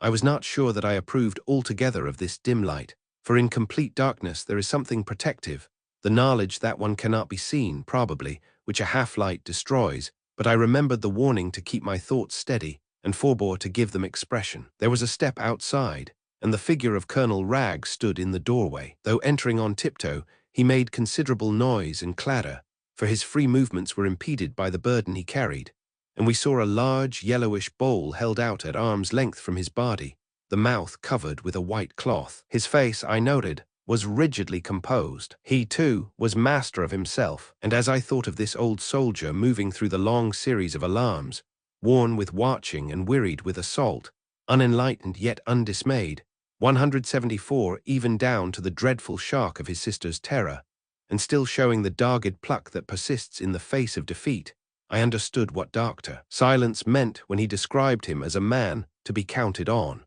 I think there was nothing beyond this rigidity of his stern features and a certain grayness of the complexion to betray the turmoil of the emotions that were doubtless going on within, and the quality of these two men, each in his own way, so keyed me up that, by the time the door was shut and we had exchanged silent greetings, all the latent courage I possessed was well to the fore, and I felt as sure of myself as I knew I ever could feel. Colonel Wragge set the bowl carefully in the center of the table. "Midnight," he said shortly, glancing at his watch, and we all three moved to our chairs. There in the middle of that cold and silent place, we sat, with the vile bowl before us, and a thin, hardly perceptible steam rising through the damp air from the surface of the white cloth, and disappearing upwards the moment it passed beyond the zone of red light and entered the deep shadows thrown forward by the projecting wall of chimney. The doctor had indicated our respective places, and I found myself seated with my back to the door and opposite the black hearth. The colonel was on my left, and Dr. Silence on my right, both half facing me, the latter more in shadow than the former. We thus divided the little table into even sections, and sitting back in our chairs, we awaited events in silence. For something like an hour, I do not think, there was even the faintest sound within those four walls, and under the canopy of that vaulted roof. Our slippers made no scratching on the gritty floor, and our breathing was suppressed almost to nothing. Even the rustle of our clothes as we shifted from time to time upon our seats was inaudible. Silence smothered us absolutely, the silence of night, of listening, the silence of a haunted 175 expectancy. The very gurgling of the lamps was too soft to be heard, and if light itself had sound, I do not think we should have noticed the silvery tread of the moonlight as it entered the high narrow windows and threw upon the floor the slender traces of its pallid footsteps. Colonel Wragge and the doctor, and myself too for that matter, sat thus like figures of stone, without speech and without gesture. My eyes passed in ceaseless journeys from the bowl to their faces, and from their faces to the bowl. They might have been masks, however, for all the signs of life they gave, and the light steaming from the horrid contents beneath the white cloth had long ceased to be visible. Then presently, as the moon rose higher, the wind rose with it. It sighed like the lightest of passing wings over the roof. It crept most softly round the walls. It made the brick floor like ice beneath our feet. With it I saw mentally the desolate moorland flowing like a sea about the old house, the treeless expanse of lonely hills, the nearer copses, somber and mysterious in the night. The plantation, too, in particular I saw, and imagined I heard the mournful whisperings that must now be a-stirring among its treetops as the breeze played down between the twisted stems. In the depth of the room behind us, the shafts of moonlight met and crossed in a growing network. It was after an hour of this wearing and unbroken attention, and I should judge about 1 o'clock in the morning, when the baying of the dogs in the stable-yard first began, and I saw John Silence move suddenly in his chair and sit up in an attitude of attention. Every force in my being instantly leaped into the keenest vigilance. Colonel Wragge moved too, though slowly, and without raising his eyes from the table before him. The doctor stretched his arm out and took the white cloth from the bowl. It was perhaps imagination that persuaded me the red glare of the lamps grew fainter, and the air over the table 176 before us thickened. I had been expecting something for so long that the movement of my companions and the lifting of the cloth may easily have caused the momentary delusion that something hovered in the air before my face, touching the skin of my cheeks with a silken run. But it was certainly not a delusion that the colonel looked up at the same moment and glanced over his shoulder, as though his eyes followed the movements of something to and fro about the room, and that he then buttoned his overcoat more tightly about him, and his eyes sought my own face first, and then the doctor's. And it was no delusion that his face seemed somehow to have turned dark, become spread, as it were, with a shadowy blackness. I saw his lips tighten and his expression grow hard and stern, and it came to me then with a rush that, of course, this man had told us but a part of the experiences he had been through in the house, and that there was much more he had never been able to bring himself to reveal at all. I felt sure of it. The way he turned and stared about him betrayed a familiarity with other things than those he had described to us. It was not merely a sight of fire he looked for.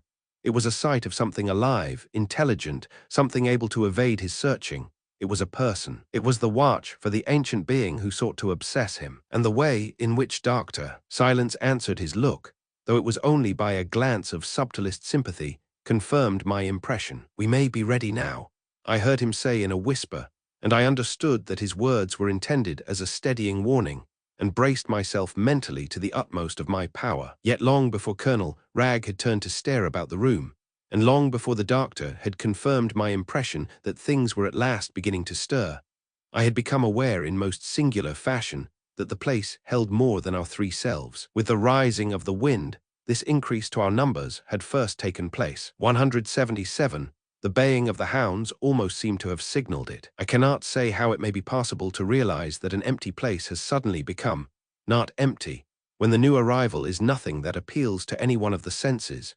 For this recognition of an invisible, as of the change in the balance of personal forces in a human group, is indefinable and beyond proof. Yet it is unmistakable, and I knew perfectly well at what given moment the atmosphere within these four walls became charged with the presence of other living beings besides ourselves. And on reflection, I am convinced that both my companions knew it too. "Watch the light," said the doctor under his breath, and then I knew too that it was no fancy of my own that had turned the air darker, and the way he turned to examine the face of our host sent an electric thrill of wonder and expectancy shivering along every nerve in my body. Yet it was no kind of terror that I experienced, but rather a sort of mental dizziness, and a sensation as of being suspended in some remote and dreadful altitude where things might happen, indeed were about to happen, that had never before happened within the ken of man. Horror may have formed an ingredient, but it was not chiefly horror, and in no sense ghostly horror. Uncommon thoughts kept beating on my brain like tiny hammers,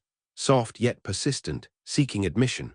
Their unbidden tide began to wash along the far fringes of my mind, the currents of unwanted sensations to rise over the remote frontiers of my consciousness. I was aware of thoughts, and the fantasies of thoughts that I never knew before existed, portions of my being stirred that had never stirred before, and things ancient and inexplicable rose to the surface and beckoned me to follow. I felt as though I were about to fly off, at some immense tangent, into an outer space hitherto unknown even in dreams. And so singular was the result produced upon me that I was uncommonly glad to anchor my mind, as well as my eyes, upon the masterful personality of the doctor at my side.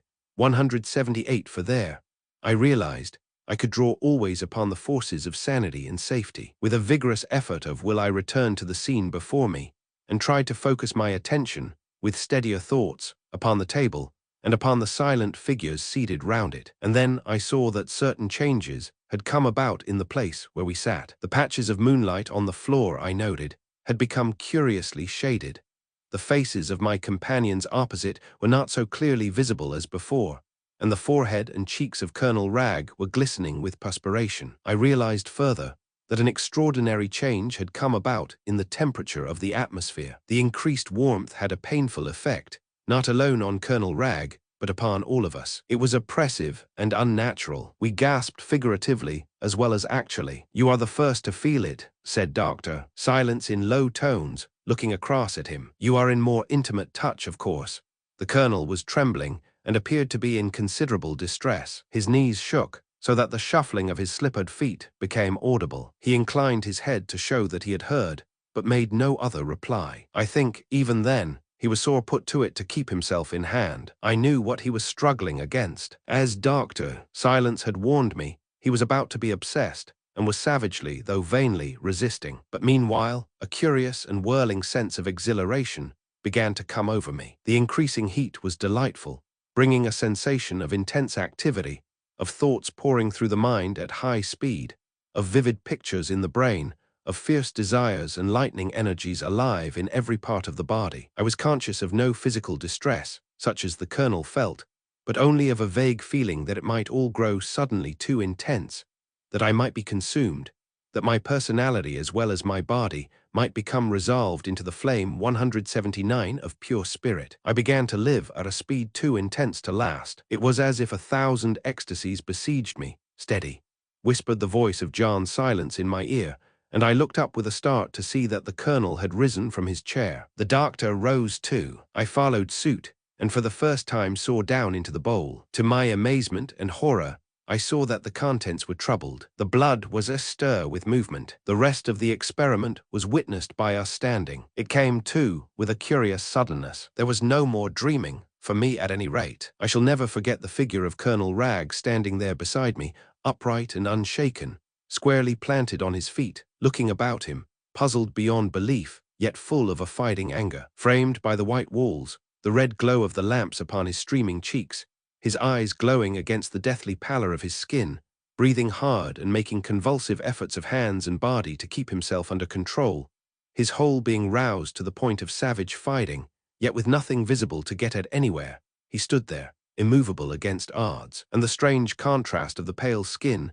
and the burning face I had never seen before, or wished to see again. But what has left an even sharper impression on my memory was the blackness that then began crawling over his face, obliterating the features, concealing their human outline, and hiding him inch by inch from view. This was my first realization that the process of materialization was at work. His visage became shrouded. I moved from one side to the other to keep him in view, and it was only then I understood that, properly speaking, the blackness was not upon the countenance of Colonel Wragge, but that something had inserted itself between me and him, thus screening his face with the effect of a dark veil. Something that apparently rose through the floor was passing slowly into the air above the table, and above the 180 bowl. The blood in the bowl, moreover, was considerably less than before, and with this change in the air before us, there came at the same time a further change, I thought, in the face of the soldier. One half was turned towards the red lamps, while the other caught the pale illumination of the moonlight falling aslant from the high windows, so that it was difficult to estimate this change with accuracy of detail. But it seemed to me that, while the features, eyes, nose, mouth, remained the same, the life informing them had undergone some profound transformation. The signature of a new power had crept into the face and left its traces there, an expression dark, and in some unexplained way terrible. Then suddenly he opened his mouth and spoke, and the sound of this changed voice, deep and musical though it was, made me cold and set my heart beating with uncomfortable rapidity. The being, as he had dreaded, was already in control of his brain, using his mouth. "I see a blackness like the blackness of Egypt before my face," said the tones of this unknown voice that seemed half his own and half another's. "And out of this darkness they come, they come." I gave a dreadful start. The doctor turned to look at me for an instant, and then turned to center his attention upon the figure of our host, and I understood in some intuitive fashion that he was there to watch over the strangest contest man ever saw, to watch over, and if necessary, to protect. "He is being controlled, possessed," he whispered to me through the shadows. His face wore a wonderful expression, half triumph, half admiration. Even as Colonel Wragge spoke, it seemed to me that this visible darkness began to increase, pouring up thickly out of the ground by the hearth, rising up in sheets and veils, shrouding our eyes and faces. It stole up from below, an awful blackness that seemed to drink in all the radiations of light in the building, leaving nothing but the 181 ghost of a radiance in their place. Then, out of this rising sea of shadows, issued a pale and spectral light that gradually spread itself about us, and from the heart of this light, I saw the shapes of fire crowd and gather, and these were not human shapes, or the shapes of anything I recognized as alive in the world, but outlines of fire that traced globes, triangles, crosses, and the luminous bodies of various geometrical figures. They grew bright, faded, and then grew bright again with an effect almost of pulsation. They passed swiftly to and fro through the air, rising and falling, and particularly in the immediate neighborhood of the colonel, often gathering about his head and shoulders, and even appearing to settle upon him like giant insects of flame. They were accompanied, moreover, by a faint sound of hissing, the same sound we had heard that afternoon in the plantation. "The fire elementals that precede their master," the doctor said in an undertone. "Be ready." And while this weird display of the shapes of fire alternately flashed and faded, and the hissing echoed faintly among the dim rafters overhead, we heard the awful voice issue at intervals from the lips of the afflicted soldier. It was a voice of power, splendid in some way I cannot describe, and with a certain sense of majesty in its cadences, and as I listened to it with quickly beating heart, I could fancy it was some ancient voice of time itself, echoing down immense corridors of stone, from the depths of vast temples, from the very heart of mountain tombs. "I have seen my divine father, Osiris," thundered the great tones. I have scattered the gloom of the night. I have burst through the earth, and am one with the starry deities. Something grand came into the soldier's face. He was staring fixedly before him, as though seeing nothing. "Watch," whispered Doctor, silence in my ear, and his whisper seemed to come from very far away. 182, again the mouth opened, and the awesome voice issued forth. "Thoth," it boomed, "has loosened the bandages of Set which fettered my mouth. I have taken my place in the great winds of heaven." I heard the little wind of night, with its mournful voice of ages, sighing round the walls and over the roof. "Listen," came from the doctor at my side, and the thunder of the voice continued. "I have hidden myself with you, O ye stars that never diminish. I remember my name, in the house of fire." The voice ceased and the sound died away. Something about the face and figure of Colonel Ragg relaxed, I thought. The terrible look passed from his face. The being that obsessed him was gone. "The great ritual," said Doctor. Silence aside to me, very low. "The Book of the Dead. Now it's leaving him. Soon the blood will fashion it a body." Colonel Ragg, who had stood absolutely motionless all this time, suddenly swayed, so that I thought he was going to fall, and but for the quick support of the doctor's arm, he probably would have fallen, for he staggered as in the beginning of collapse. "I am drunk with the wine of Osiris," he cried, and it was half with his own voice this time. "But Horus, the eternal watcher, is about my path for safety." The voice dwindled and failed, dying away into something almost like a cry of distress. "Now watch closely," said Doctor. Silence, speaking loud, "for after the cry will come the fire." I began to tremble involuntarily. An awful change had come without warning into the air. My legs grew weak as paper beneath my weight, and I had to support myself by leaning on the table. Colonel Ragg, I saw, was also leaning forward with a kind of droop. The shapes of fire had vanished all, but his face was lit by the red lamps, and the pale, shifting moonlight rose behind him like mist. 183, we were both gazing at the bowl, now almost empty.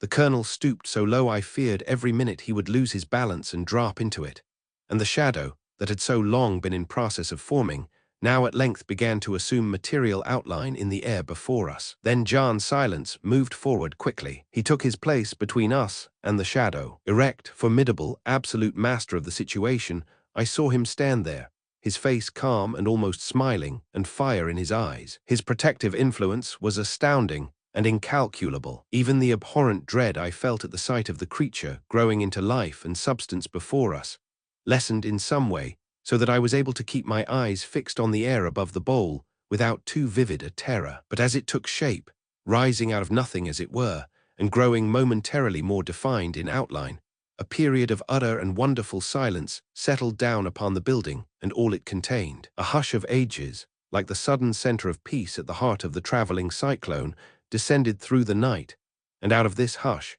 as out of the emanations of the steaming blood, issued the form of the ancient being who had first sent the elemental of fire upon its mission. It grew and darkened and solidified before our eyes. It rose from just beyond the table so that the lower portions remained invisible, but I saw the outline limn itself upon the air, as though slowly revealed by the rising of a curtain. It apparently had not then quite concentrated to the normal proportions, but was spread out on all sides into space, huge, though rapidly condensing, for I saw the colossal shoulders, the neck, the lower portion of the dark jaws, the terrible mouth, and then the teeth and lips, and as the veil seemed to lift further upon the tremendous face, I saw the nose and cheekbones. In another moment I should have looked straight into the eyes, but what Doctor Silence did at that moment was so unexpected, and took me so by surprise, that I have never yet properly understood its nature, and he has 184 never yet seen fit to explain in detail to me. He uttered some sound that had a note of command in it, and in so doing, stepped forward and intervened between me and the face. The figure, just nearing completeness, he therefore hid from my sight, and I have always thought purposely hid from my sight. "The fire," he cried out, "the fire! Beware!" There was a sudden roar as of flame from the very mouth of the pit, and for the space of a single second, all grew light as day. A blinding flash passed across my face, and there was heat for an instant that seemed to shrivel skin and flesh and bone. Then came steps, and I heard Colonel Ragg utter a great cry, wilder than any human cry I have ever known. The heat sucked all the breath out of my lungs with a rush, and the blaze of light, as it vanished, swept my vision with it into enveloping darkness. When I recovered the use of my senses a few moments later, I saw that Colonel Ragg with a face of death, its whiteness strangely stained, had moved closer to me. Doctor, Silence stood beside him, an expression of triumph and success in his eyes. The next minute, the soldier tried to clutch me with his hand. Then he reeled, staggered, and unable to save himself, fell with a great crash upon the brick floor. After the sheet of flame, a wind raged round the building as though it would lift the roof off, but then passed as suddenly as it came. And in the intense calm that followed, I saw that the form had vanished, and the doctor was stooping over Colonel Wragge upon the floor, trying to lift him to a sitting position. "Light," he said quietly, "more light. Take the shades off." Colonel Wragge sat up, and the glare of the unshaded lamps fell upon his face. It was grey and drawn, still running heat, and there was a look in the eyes and about the corners of the mouth that seemed in this short space of time to have added years to its age. At the same time, 185, the expression of effort and anxiety had left it. It showed relief. "Gone," he said, looking up at the doctor in a dazed fashion and struggling to his feet. "Thank God, it's gone at last." He stared round the laundry as though to find out where he was. "Did it control me, take possession of me? Did I talk nonsense?" he asked bluntly. "After the heat came, I remember nothing. You'll feel yourself again in a few minutes," the doctor said. To my infinite horror, I saw that he was surreptitiously wiping sundry dark stains from the face. "Our experiment has been a success," and he gave me a swift glance to hide the bowl, standing between me and our host, while I hurriedly stuffed it down under the lid of the nearest cauldron. "And none of us the worse for it," he finished. "And fires?" he asked, still dazed. "There'll be no more fires." "It is dissipated partly at any rate," replied Doctor Silence cautiously. "And the man behind the gun," he went on, only half realizing what he was saying, I think. "Have you discovered that? A form materialized," said the doctor briefly. "I know for certain now what the directing intelligence was behind it all." Colonel Wragge pulled himself together and got upon his feet. The words conveyed no clear meaning to him yet, but his memory was returning gradually, and he was trying to piece together the fragments into a connected whole. He shivered a little, for the place had grown suddenly chilly. The air was empty again, lifeless. "You feel all right again now, Doctor," Silence said, in the tone of a man stating a fact rather than asking a question. "Thanks to you both, yes." He drew a deep breath and mopped his face, and even attempted a smile. "He made me think of a man coming from the battlefield, with the 186 stains of fighting still upon him, but scornful of his wounds." Then he turned gravely towards the doctor, with a question in his eyes. Memory had returned, and he was himself again. "Precisely what I expected," the doctor said calmly. "A fire elemental sent upon its mission in the days of Thebes, centuries before Christ, and tonight, for the first time all these thousands of years, released from the spell that originally bound it." We stared at him in amazement, Colonel Wragge opening his lips for words that refused to shape themselves. "And if we dig," he continued significantly, pointing to the floor where the blackness had poured up, "we shall find some underground connection, a tunnel most likely, leading to the 12-acre wood. It was made by your predecessor." "A tunnel made by my brother," gasped the soldier. "Then my sister should know. She lived here with him." He stopped suddenly. John Silence inclined his head slowly. "I think so," he said quietly. "Your brother, no doubt, was as much tormented as you have been." He continued after a pause in which Colonel Wragge seemed deeply preoccupied with his thoughts, and tried to find peace by burying it in the wood, and surrounding the wood then, like a large magic circle, with the enchantments of the old formulae. "So the stars the man saw blazing, but burying what?"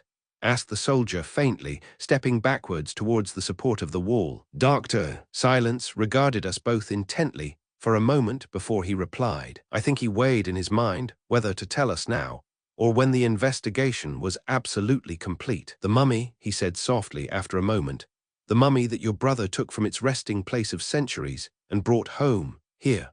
187 Colonel Wragge dropped down upon the nearest chair, hanging breathlessly on every word. He was far too amazed for speech. "The mummy of some important person, a priest most likely, protected from disturbance and desecration by the ceremonial magic of the time, for they understood how to attach to the mummy, to lock up with it in the tomb, an elemental force that would direct itself even after ages upon anyone who dared to molest it. In this case it was an elemental of fire."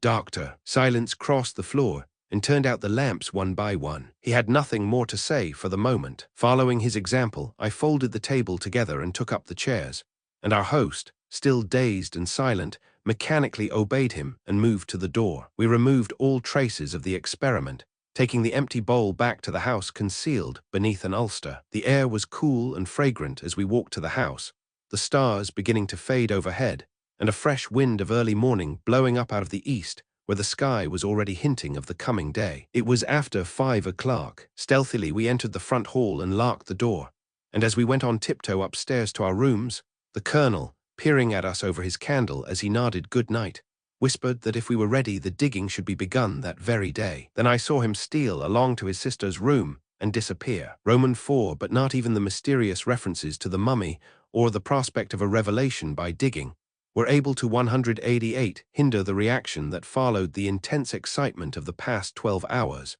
and I slept the sleep of the dead, dreamless and undisturbed. A touch on the shoulder woke me, and I saw Dr. Silence standing beside the bed, dressed to go out. "Come," he said, "it's tea time. You've slept the best part of a dozen hours." I sprang up and made a hurried toilet, while my companion sat and talked. He looked fresh and rested, and his manner was even quieter than usual. "Colonel Ragg has provided spades and pickaxes. We're going out to unearth this mummy at once," he said, "and there's no reason we should not get away by the morning train." "I'm ready to go tonight if you are," I said honestly. "But Dr. Silence shook his head. "I must see this through to the end," he said gravely, and in a tone that made me think he still anticipated serious things, perhaps. He went on talking while I dressed. "This case is really typical of all stories of mummy haunting, and none of them are cases to trifle with," he explained. "For the mummies of important people, kings, priests, magicians, were laid away with profoundly significant ceremonial, and were very effectively protected, as you have seen, against desecration, and especially against destruction. The general belief," he went on, anticipating my questions, held, of course, that the perpetuity of the mummy guaranteed that of its car, the owner's spirit. But it is not improbable that the magical embalming was also used to retard reincarnation, the preservation of the body preventing the return of the spirit to the toil and discipline of earth life. And in any case, they knew how to attach powerful guardian forces to keep off trespassers, and anyone who dared to remove the mummy, or especially to unwind it. "Well," he added, with meaning, "you have seen, and you will see." 189. I caught his face in the mirror while I struggled with my collar. It was deeply serious. There could be no question that he spoke of what he believed and knew. "The traveler brother who brought it here must have been haunted too," he continued, "for he tried to banish it by burial in the wood, making a magic circle to enclose it. Something of genuine ceremonial he must have known, for the stars the man saw were, of course, the remains of the still flaming pentagrams he traced at intervals in the circle. Only he did not know enough, or possibly was ignorant, that the mummy's guardian was a fire force. Fire cannot be enclosed by fire, though as you saw it can be released by it." "Then that awful figure in the laundry?" I asked, thrilled to find him so communicative. "Undoubtedly the actual car of the mummy operating always behind its agent, the elemental, and most likely thousands of years old." "And Miss Ragg?" I ventured once more. "Ah, Miss Ragg," he repeated with increased gravity. "Miss Ragg." A knock at the door brought a servant with word that tea was ready, and the colonel had sent to ask if we were coming down. The thread was broken. Dr. Silence moved to the door and signed to me to follow, but his manner told me that, in any case, no real answer would have been forthcoming to my question. "And the place to dig in?" I asked, unable to restrain my curiosity. "Will you find it by some process of divination, or—" He paused at the door and looked back at me, and with that he left me to finish my dressing. It was growing dark when the three of us silently made our way to the 12-acre plantation. The sky was overcast, and a black wind came out of the east. Gloom hung about the old house, and the air seemed full of sighings. We found the tools ready laid at the edge of the wood, and each shouldering his piece, we followed our 190 leader at once in among the trees. He went straight forward for some 20 yards, and then stopped. At his feet lay the blackened circle of one of the burned places. It was just discernible against the surrounding white grass. "There are 3 of these," he said, "and they all lie in a line with one another. Any one of them will tap the tunnel that connects the laundry, the former museum, with the chamber where the mummy now lies buried." He at once cleared away the burnt grass and began to dig. We all began to dig. While I used the pick, the others shoveled vigorously. No one spoke. Colonel Ragg worked the hardest of the 3. The soil was light and sandy, and there were only a few snake-like roots and occasional loose stones to delay us. The pick made short work of these, and meanwhile the darkness settled about us, and the biting wind swept roaring through the trees overhead. Then, quite suddenly, without a cry, Colonel Ragg disappeared up to his neck. "The tunnel!" cried the doctor, helping to drag him out, red, breathless, and covered with sand and perspiration. "Now let me lead the way." And he slipped down nimbly into the hole, so that a moment later we heard his voice, muffled by sand and distance, rising up to us. "Hubbard, you come next, and then Colonel Ragg if he wishes," we heard. "I'll follow you, of course," he said, looking at me as I scrambled in. The hole was bigger now, and I got down on all fours in a channel not much bigger than a large sewer pipe, and found myself in total darkness. A minute later, a heavy thud, followed by a cataract of loose sand, announced the arrival of the colonel. "Catch hold of my heel," called Doctor. "Silence, and Colonel Ragg can take yours." In this slow, laborious fashion, we wormed our way along a tunnel that had been roughly dug out of the shifting 191 sand, and was shored up clumsily by means of wooden pillars and posts. Any moment, it seemed to me, we might be buried alive. We could not see an inch before our eyes, but had to grope our way feeling the pillars and the walls. It was difficult to breathe, and the colonel behind me made but slow progress, for the cramped position of our bodies was very severe. We had traveled in this way for 10 minutes, and gone perhaps as much as 10 yards, when I lost my grasp of the doctor's heel. I heard his voice, sounding above me somewhere. He was standing up in a clear space, and the next moment I was standing beside him. Colonel Ragg came heavily after, and he too rose up and stood. Then Doctor Silence produced his candles, and we heard preparations for striking matches. Yet even before there was light, an indefinable sensation of awe came over us all. In this hole in the sand, some 3 feet underground, we stood side by side,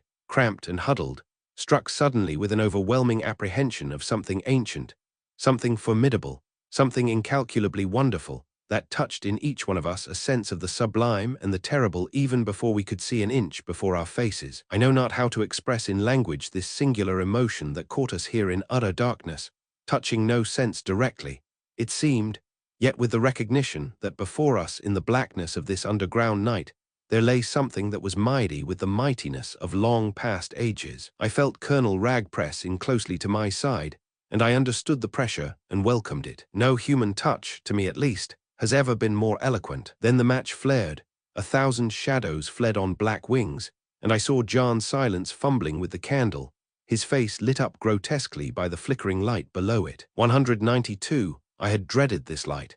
Yet when it came, there was apparently nothing to explain the profound sensations of dread that preceded it. We stood in a small vaulted chamber in the sand, the sides and roof shored with bars of wood, and the ground laid roughly with what seemed to be tiles. It was 6 feet high, so that we could all stand comfortably, and may have been 10 feet long by 8 feet wide. Upon the wooden pillars at the side, I saw that Egyptian hieroglyphics had been rudely traced by burning. Doctor Silence lit 3 candles, and handed one to each of us. He placed a 4th in the sand against the wall on his right, and another to mark the entrance to the tunnel. We stood and stared about us, instinctively holding our breath. "Empty, by God!" exclaimed Colonel Ragg. His voice trembled with excitement, and then, as his eyes rested on the ground, he added, "And footsteps, look, footsteps in the sand."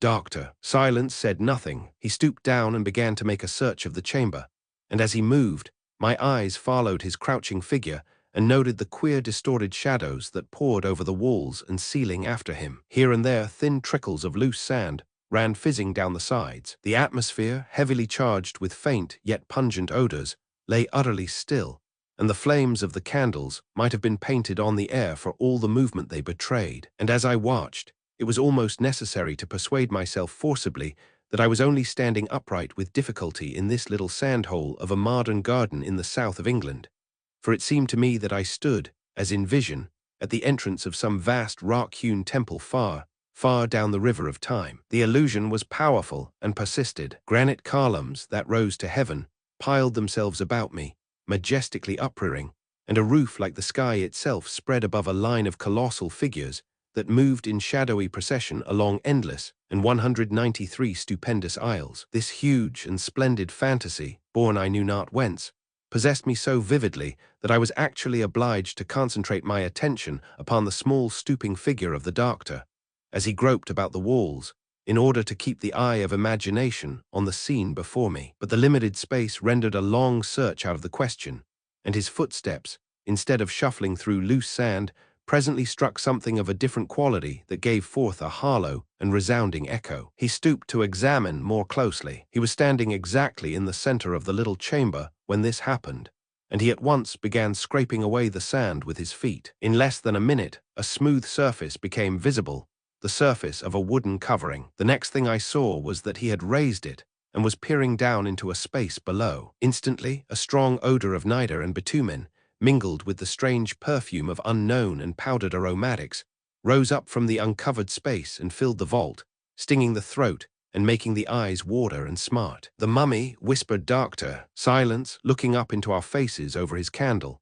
and as he said the word, I felt the soldier lurch against me and heard his breathing in my very ear. "The mummy," he repeated under his breath, as we pressed forward to look. It is difficult to say exactly why the sight should have stirred in me so prodigious an emotion of wonder and veneration, for I have had not a little to do with mummies, have unwound scores of them, and even experimented magically with not a few. But there was something in the sight of that grey and silent figure, lying in its modern box of lead and wood at the bottom of this sandy grave, swathed in the bandages of centuries, and wrapped in the perfumed linen that the priests of Egypt had prayed over with their mighty enchantments thousands of years, 194 before.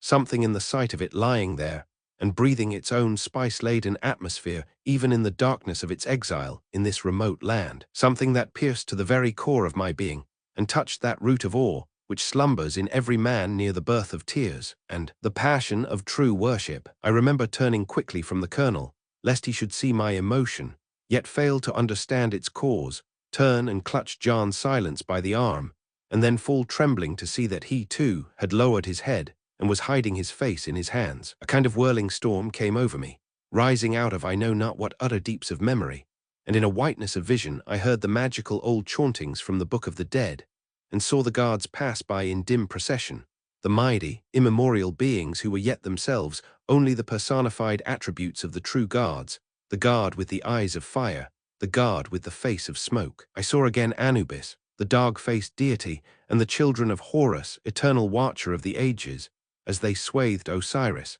the first mummy of the world, in the scented and mystic bands, and I tasted again something of the ecstasy of the justified soul as it embarked in the golden boat of Ra, and journeyed onwards to rest in the fields of the blessed. And then, as Doctor Silence, with infinite reverence, stooped and touched the still face, so dreadfully staring with its painted eyes, there rose again to our nostrils wave upon wave of this perfume of thousands of years, and time fled backwards like a thing of naught, showing me in haunted panorama the most wonderful dream of the whole world. A gentle hissing became audible in the air, and the doctor moved quickly backwards. It came close to our faces, and then seemed to play about the walls and ceiling. "The last of the fire, still waiting for its full accomplishment," he muttered. But I heard both words 195 and hissing as things far away, for I was still busy with the journey of the soul through the 7 halls of death, listening for echoes of the grandest ritual ever known to men. The earthen plates covered with hieroglyphics still lay beside the mummy, and round it, carefully arranged at the points of the compass, stood the 4 jars with the heads of the hawk, the jackal, the cynocephalus, and man, the jars in which were placed the hair, the nail parings, the heart, and other special portions of the body. Even the amulets, the mirror, the blue clay statues of the car, and the lamp with 7 wicks were there. Only the sacred scarabaeus was missing. "Not only has it been torn from its ancient resting place," I heard Doctor Silence saying in a solemn voice as he looked at Colonel Wragge with fixed gaze, "but it has been partially unwound." He pointed to the wrappings of the breast, and the scarabaeus has been removed from the throat. The hissing, that was like the hissing of an invisible flame, had ceased. Only from time to time we heard it as though it passed backwards and forwards in the tunnel, and we stood looking into each other's faces without speaking. Presently Colonel Wragge made a great effort and braced himself. I heard the sound catch in his throat before the words actually became audible. "My sister," he said very low, and then there followed a long pause, broken at length by John Silence. "It must be replaced," he said significantly. "I knew nothing," the soldier said, forcing himself to speak the words he hated saying. "Absolutely nothing.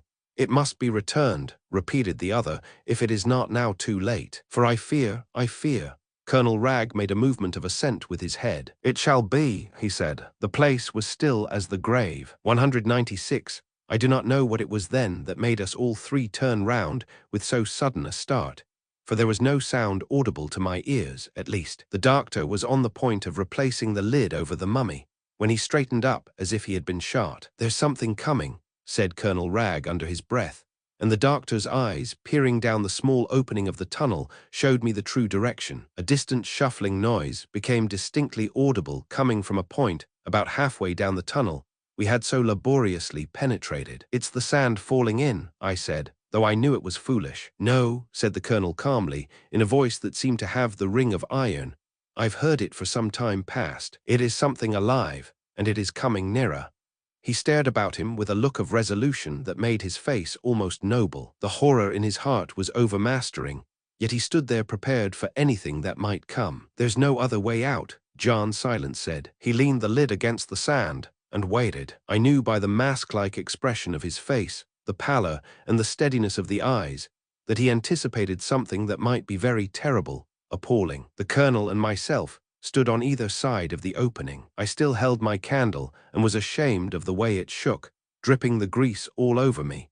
But the soldier had set his into the sand just behind his feet. Thoughts of being buried alive, of being smothered like rats in a trap, of being caught and done to death by some invisible and merciless force we could not grapple with, rushed into my mind. Then I thought of fire, of suffocation, of being roasted alive. The perspiration began to pour from my face. "Steady," came the voice of Doctor Silence to me through the vault. 197 for 5 minutes, that seemed 50, we stood waiting, looking from each other's faces to the mummy, and from the mummy to the hole, and all the time the shuffling sound, soft and stealthy, came gradually nearer. The tension, for me at least, was very near the breaking point, when at last the cause of the disturbance reached the edge. It was hidden for a moment, just behind the broken rim of soil. A jet of sand, shaken by the close vibration, trickled down onto the ground.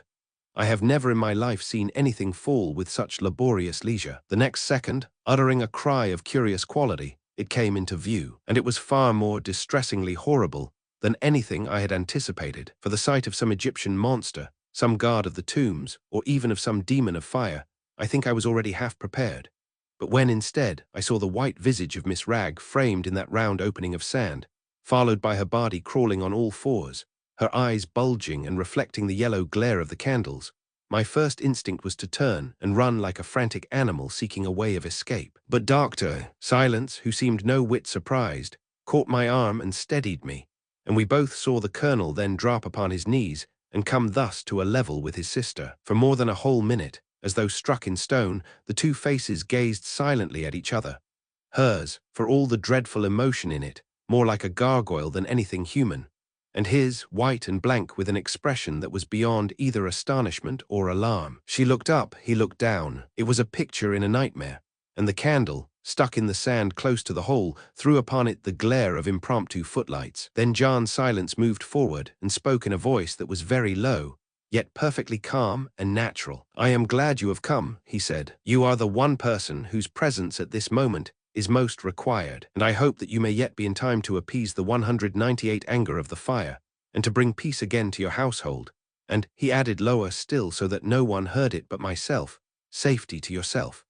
And while her brother stumbled backwards, crushing a candle into the sand in his awkwardness, the old lady crawled farther into the vaulted chamber and slowly rose upon her feet. At the sight of the wrapped figure of the mummy, I was fully prepared to see her scream and faint, but on the contrary, to my complete amazement, she merely bowed her head and dropped quietly upon her knees. Then, after a pause of more than a minute, she raised her eyes to the roof, and her lips began to mutter as in prayer. Her right hand, meanwhile, which had been fumbling for some time at her throat, suddenly came away, and before the gaze of all of us she held it out, palm upwards, over the grey and ancient figure outstretched below, and in it we beheld, glistening, the green jasper of the stolen scarabaeus. Her brother, leaning heavily against the wall behind, uttered a sound that was half cry, half exclamation, but John Silence, standing directly in front of her, merely fixed his eyes on her and pointed downwards to the staring face below. "Replace it," he said sternly, "where it belongs."